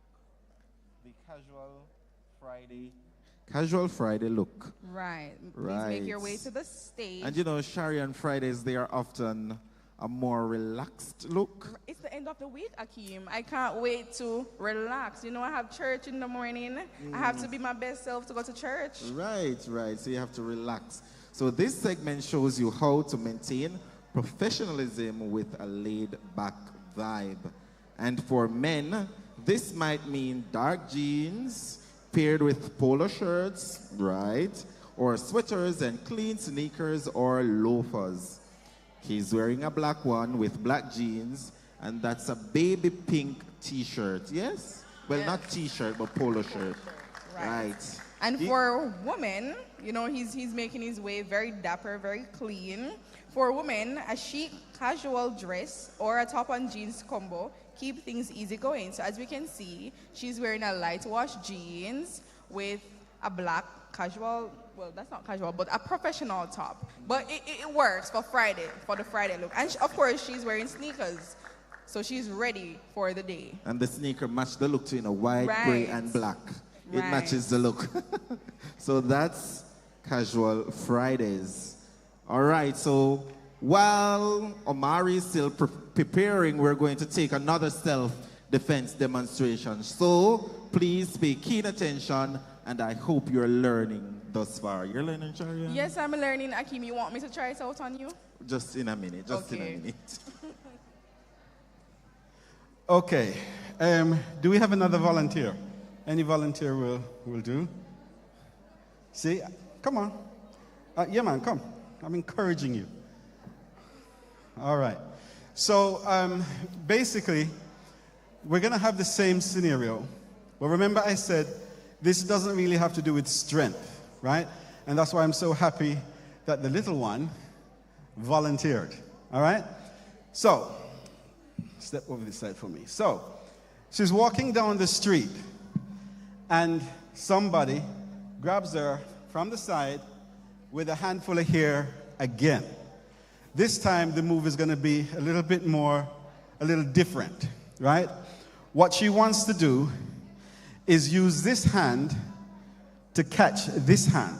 All right, first of all, let me demonstrate it and show you. Look good. This, right, you're going to take this hand, wrap it around here like this, and bring it under the shoulder like that. Once you have that, you're in control of him because there's a lot of pain underneath here because of the pressure. And then this hand, feel free to, as you have a mind. All right, so come, give it a try. That is that, right? What you want to do, you're short, so you want to raise this hand as high as possible. Put it like this, step close, put it under here, and bring it up. Right, very good. Everybody saw that? Looks like she has experience, not you? All right, so go ahead. Try it one more time. Do it by yourself now. Yeah, she's getting it. Beautiful. And then, I'm going to show you one more. And with this one here, I'm going to ask, could you hold the mic for me, please? All right. So, someone walks up to you on the street, and they pull you in close like this. This is what you want to do. Go ahead. This is somebody you don't know on the shoulder. Yeah. Right beside me. Over here, sir. Stand beside me, right there. Right. This is what you want to do. You want to grab the hand like this. Secure the hand. Once you secure the hand, you're going to step backwards. Like that. Once you have the hand behind them, kick them in the knee and put them down. Simple enough, not true? So, and that is what I want you guys to do. Go practice it. Hand is here, right? You don't know this guy from Adam. You don't feel comfortable. One hand here, step back, behind, kick him in the knee, put him down. These things that I showed you, they're like the spare tire in your car. You have it, but you never want to use it. But if you do have to use it, the tire is pumped up and ready to go. Practice it. If you don't practice it, you're going to forget it. So practice it, practice it, practice it, so it becomes second nature to you. And then instead of being a victim, you'll be a victor. Thank you. All right, thank you for that demonstration. We have 3 moves. And we're learning 3 moves, and if anything is supposed to happen, that is our contingency plan. So I hope you remember it. Right. So now we are going to take Amari Harrison with the item. Give her a round of applause as she comes. Thank you.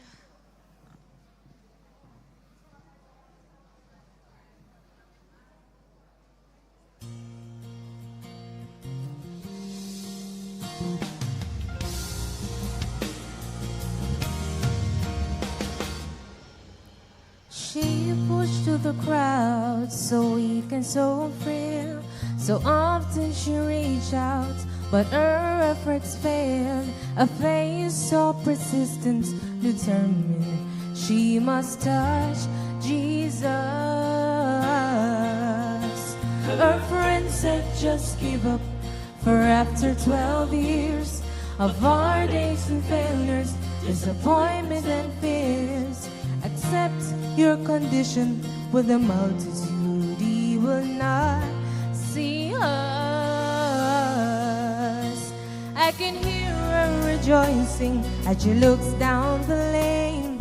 She sees someone coming, they're calling his name. Son of David, Messiah. She heard someone calling the healer. The crippled and lame are now leaping for joy, and those who are blind beholding the Lord. Could this be the moment forward entrances many conceal her? Her heart beat so fast as he came into sight. Her emotions were filled with both joy and with pride. She let him pass by, but not out of reach. As she touched his garments, he turned to see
Thank you, Omari. She deserves another round of applause. Wasn't that lovely singing? Yes, thank you so much. So now we are going to our next look, Sharian. What is that look? Or creative industry attire. So this is perfect for jobs in design, media, and marketing. Now, our female model is wearing, what is she wearing? She's wearing a white pants, a green and white sweater thing, and a gold chain belt with a black booty, I would say. Yes. She's looking very creative. Yeah, very demure. You know, Sharian, you know when those persons are on some PR kind of work. Yes. Creative wear. She look creative, not true? Yes. All She look like if you right. give her pictures, she make the flyer and you're not even have to tell her what to put on it. Love the look. Love the look. Love the look. Then we have our male wearing, you know, he's switching up the style. So he's wearing a baby pink polo shirt. His hat is, what would you say? Ensuring that the creativity sticks. Right. A pop of color. A pop of color. And his loafers are blue. Blue and white. Blue and white. And black jeans. And black jeans. Very creative. Very creative. Right. He also looks like somebody who you tell, okay, I want the work in 3 days, and he gets it to you in 1. Those designing. Yes, man. Yes. Right. All right. So that's our final look for the evening. But before we close out, we are going to take Nia Adonis with a music selection. Let us hear it for Nia Adonis. Give her a round of applause, the man. Yes. So while she is coming, Sharian, this has been a wonderful fashion. So Yes, we'll learn it some new has styles. been. You know, I can look at some clothing items and pair it and say, okay, do I have this in my closet? Maybe I need to rethink a bit of something and get a little bit more professional tops, you know?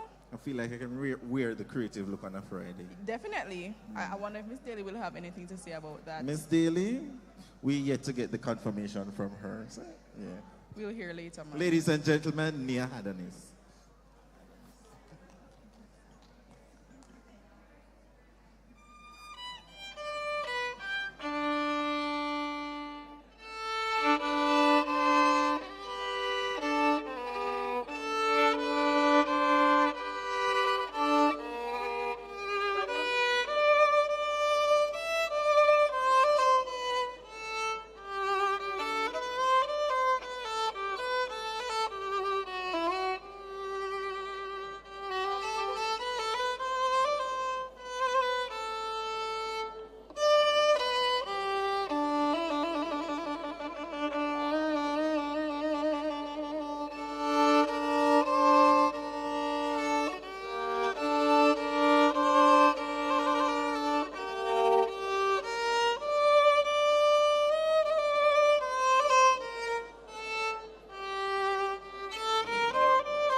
Wonderful.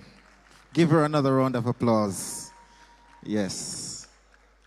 Thank you so much for that wonderful, wonderful playing. Very good, very good.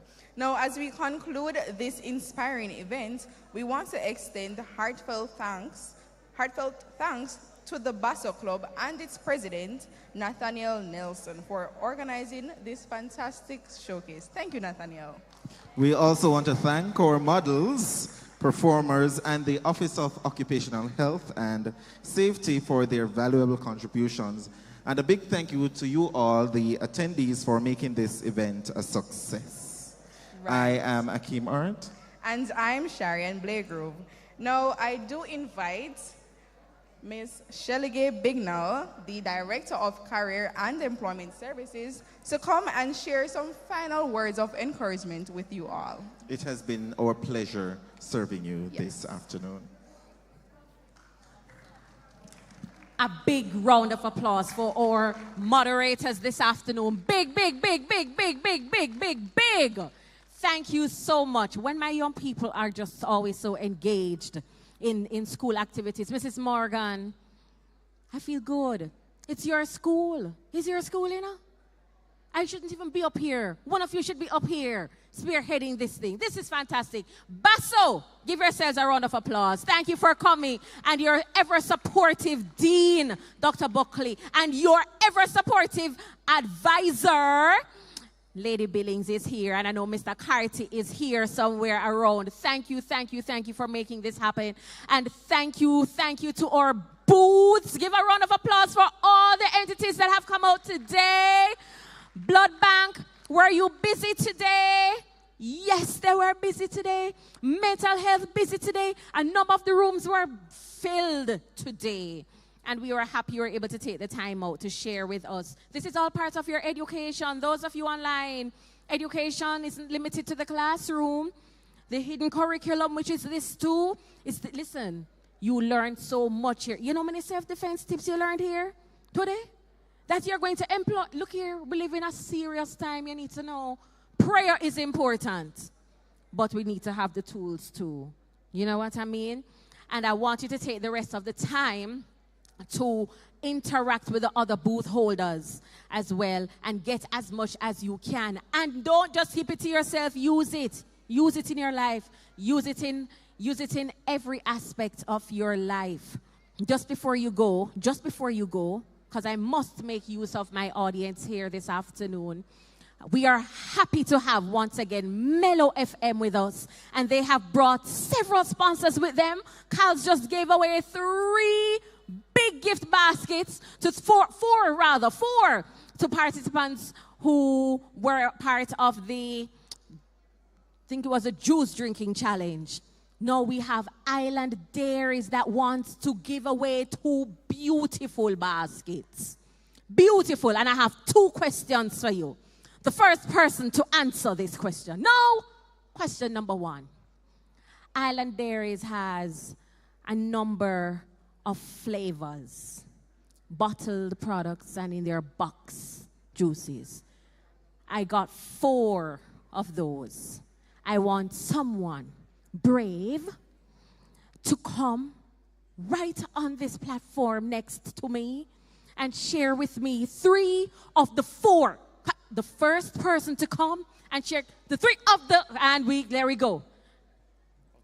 After 2, stay right here, hon, because you don't know if I'm going to get them, you know.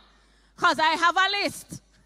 I have to go. See my boss looking at me. See my boss over here looking at me. I have a list. After 2, 1, 2. Is it 3? 3 of the 4, yes. Eggnog. So I'm giving you a list of juice that I taste. Hold on, no. Hold on, little. You're going to list it to me. No, but what I'm doing? You don't know what I'm doing? Online audience, you say I'm getting butter bruise. Man, I use some self-defense I learned on you over there, you know. Hold on now. Hold on. I have a list. I have to go by the list. Go ahead. After 2, 1, 2. Eggnog, strawberry, chocolate. None of those on my list today. It's not those on my list today. It's not those on my list today. Who else is coming? Who else is? This one was second. Hey! You have to join the line. Hold on. Let's see. I have 4 on my list. You have to give me the 3 of the 4. 1, 2. All right, we have the eggnog, the chocolates, the regular cow's milk, peanut punch. You got 1 of the 4. You get 1 of the 4. 1 of the 4. You got 1 of the 4. I would be vexed too, you know. I would have vexed too, you know. I got what? Hold on. All right. So wait. I'm waiting on you. I'm waiting on you. After 2, 1, 2. All right, so you have the eggnog, the strawberry, the cow's milk, and the regular cow milk. Cherry. I want you. No, somebody help. You see. No. But the thing is, you mentioned things that not in my list. That is the problem. That is the problem, you know. Me can't, no, him looking at me, can't teeth it and I'm online. Integrity. What do you say, people? Yes, but I appreciate the attempt. I have 4 on my list, specific flavors. You have to give me, yes, specific. No, 1 dairy is in it. 1 dairy is in it. Can I give that? And can I give another hint? Eggnog is definitely not in it. Cherry. After 2, 1, 2. Orange, pineapple, and cherry. Orange, pineapple, and cherry. He's nodding his head. Good job. So go to the Island Dairy. I have another question. Yes. Island Dairy has your gift basket waiting for you. Congratulations. The next one, no man, it's not so hard. You're going to tell me where in Mandeville, what is the exact address of Island Dairies in Mandeville?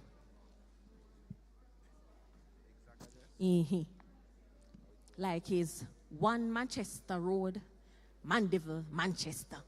Like that. If you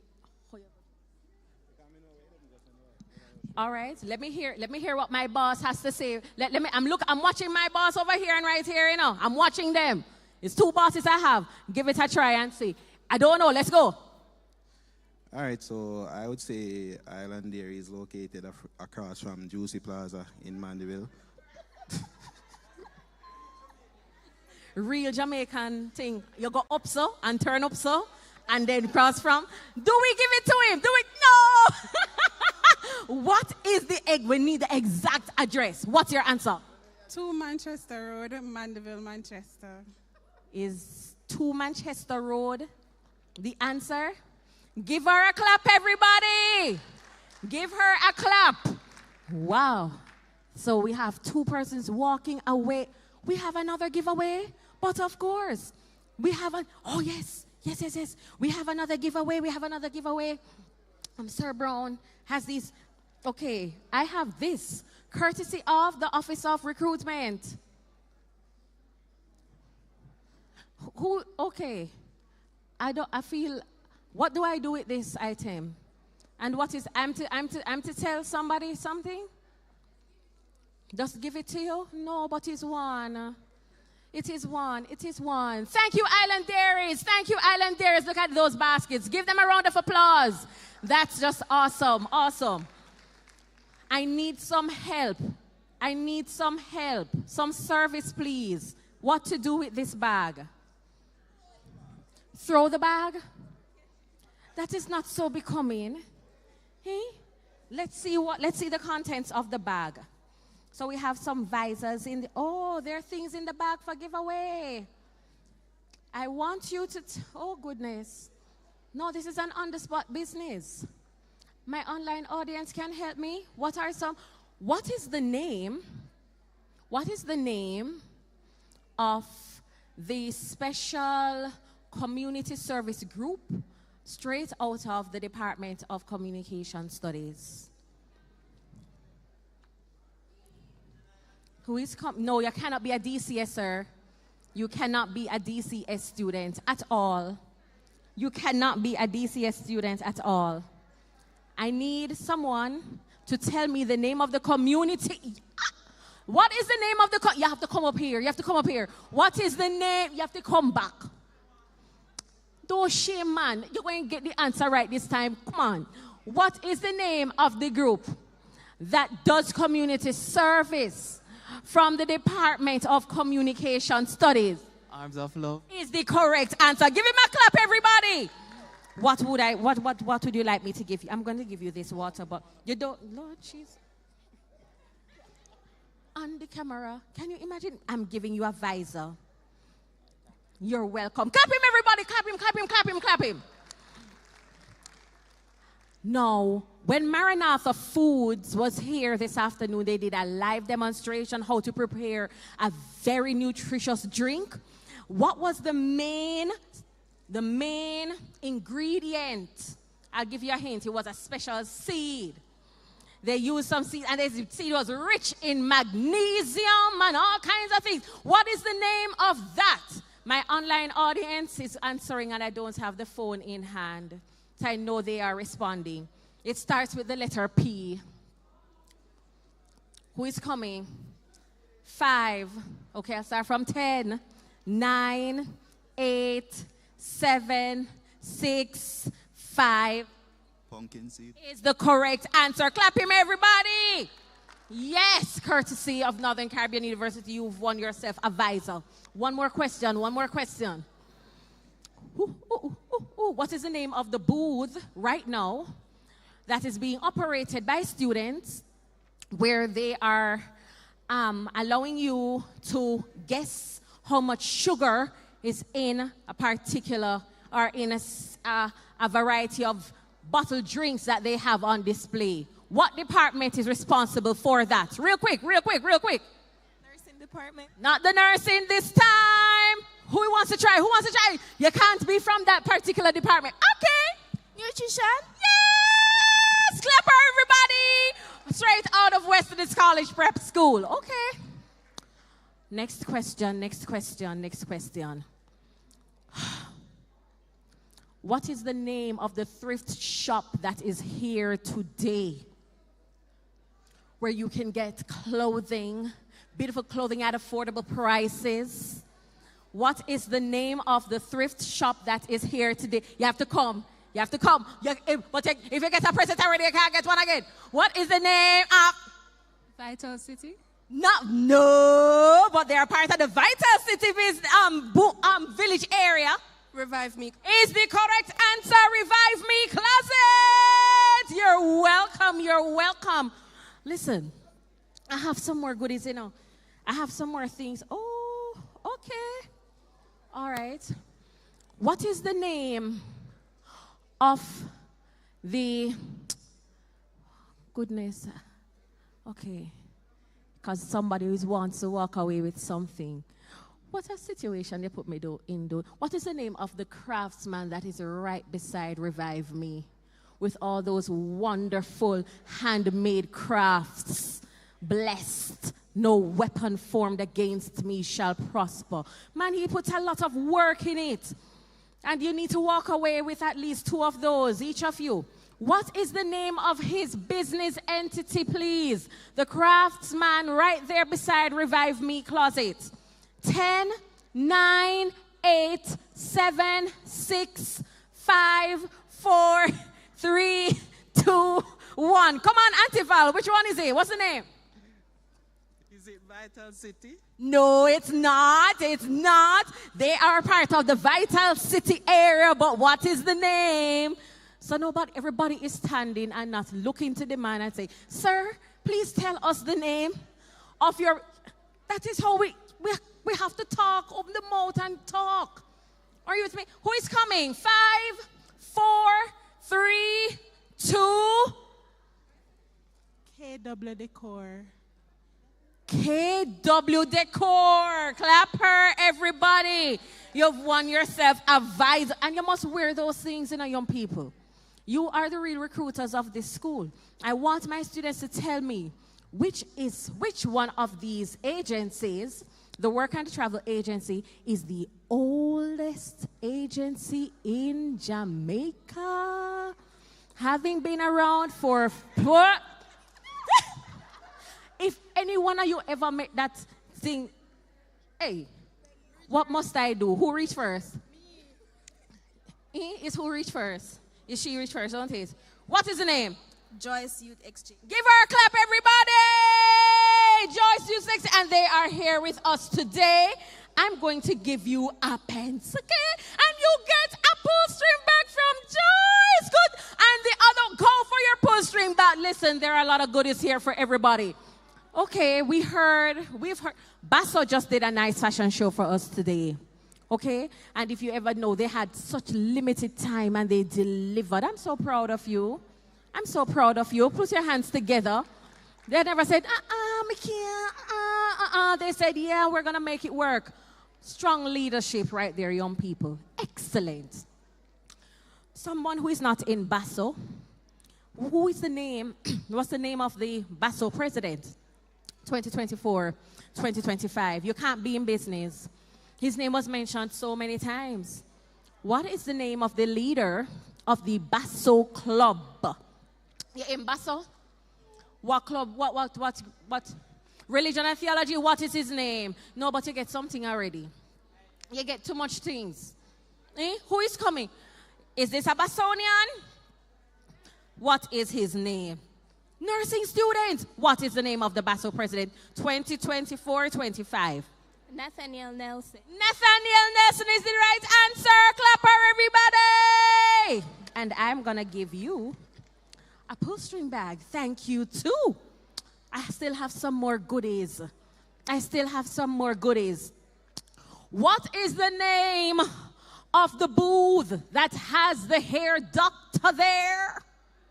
And she has come with her team to assess scalp disorders and share with you how you can treat those disorders and restore your vibrant, healthy hair. What is the name of that business here today?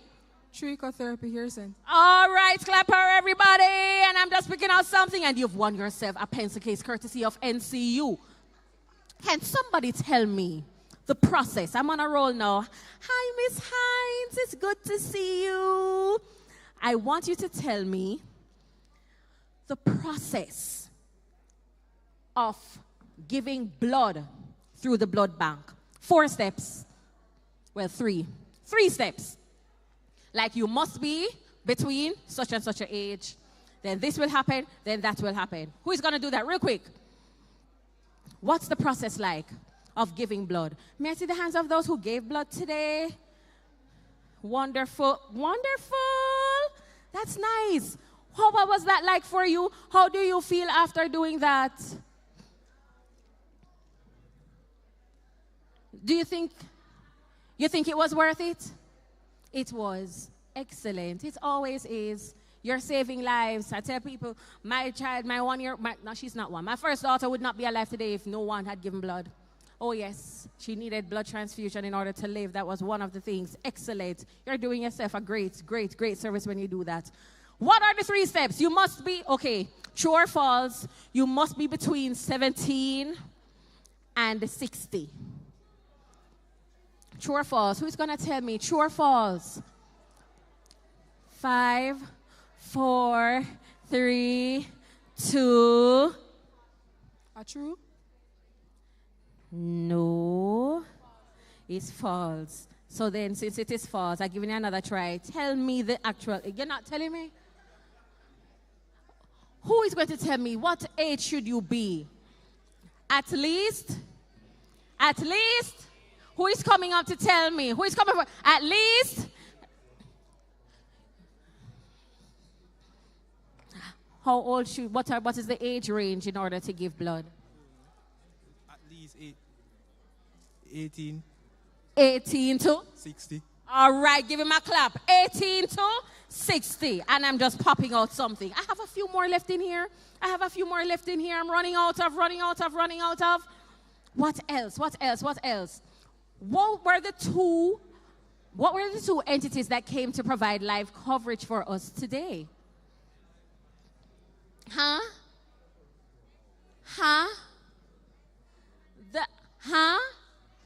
NCU Media and Mellow FM. NCU Media and Mellow FM, and I'm giving you it all, Mrs. Morgan. You do as you want with the other contents in the bag, ladies and gentlemen. It was such a pleasure having all of you join us today for our homecoming health and career fair, and we can't wait to house all of you and then some next year. We still have some booths that are here, still waiting to interact and engage with you, look and speak can kind of see what they have there that you can take advantage of. We invite you to revisit this page, the NCU YouTube channel, and look at the presentations that were done this morning. They will benefit you in such a significant way. A special thank you once again to Mellow FM for having been here with us for the entire day. Our show goes on, but our stream is going to stop at this juncture. Thank you on behalf of our Homecoming Health and Career Fair Committee. We want to say a big thank you. Do I have another? Ooh, my Mellow boss is telling me. Okay, before we go, I have a special giveaway, courtesy of People's Choice Trading. Come here, hold on, boss lady. Come and tell me again, one more time. Can you share with me?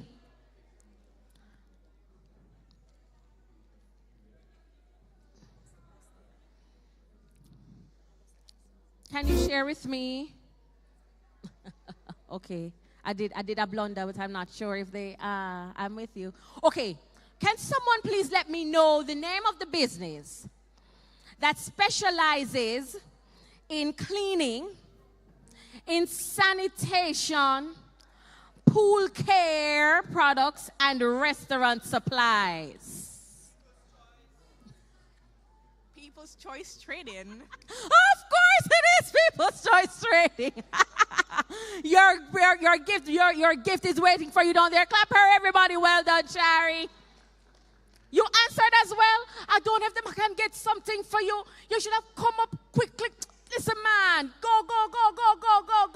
Yes, one of my blood bank workers. Absolutely.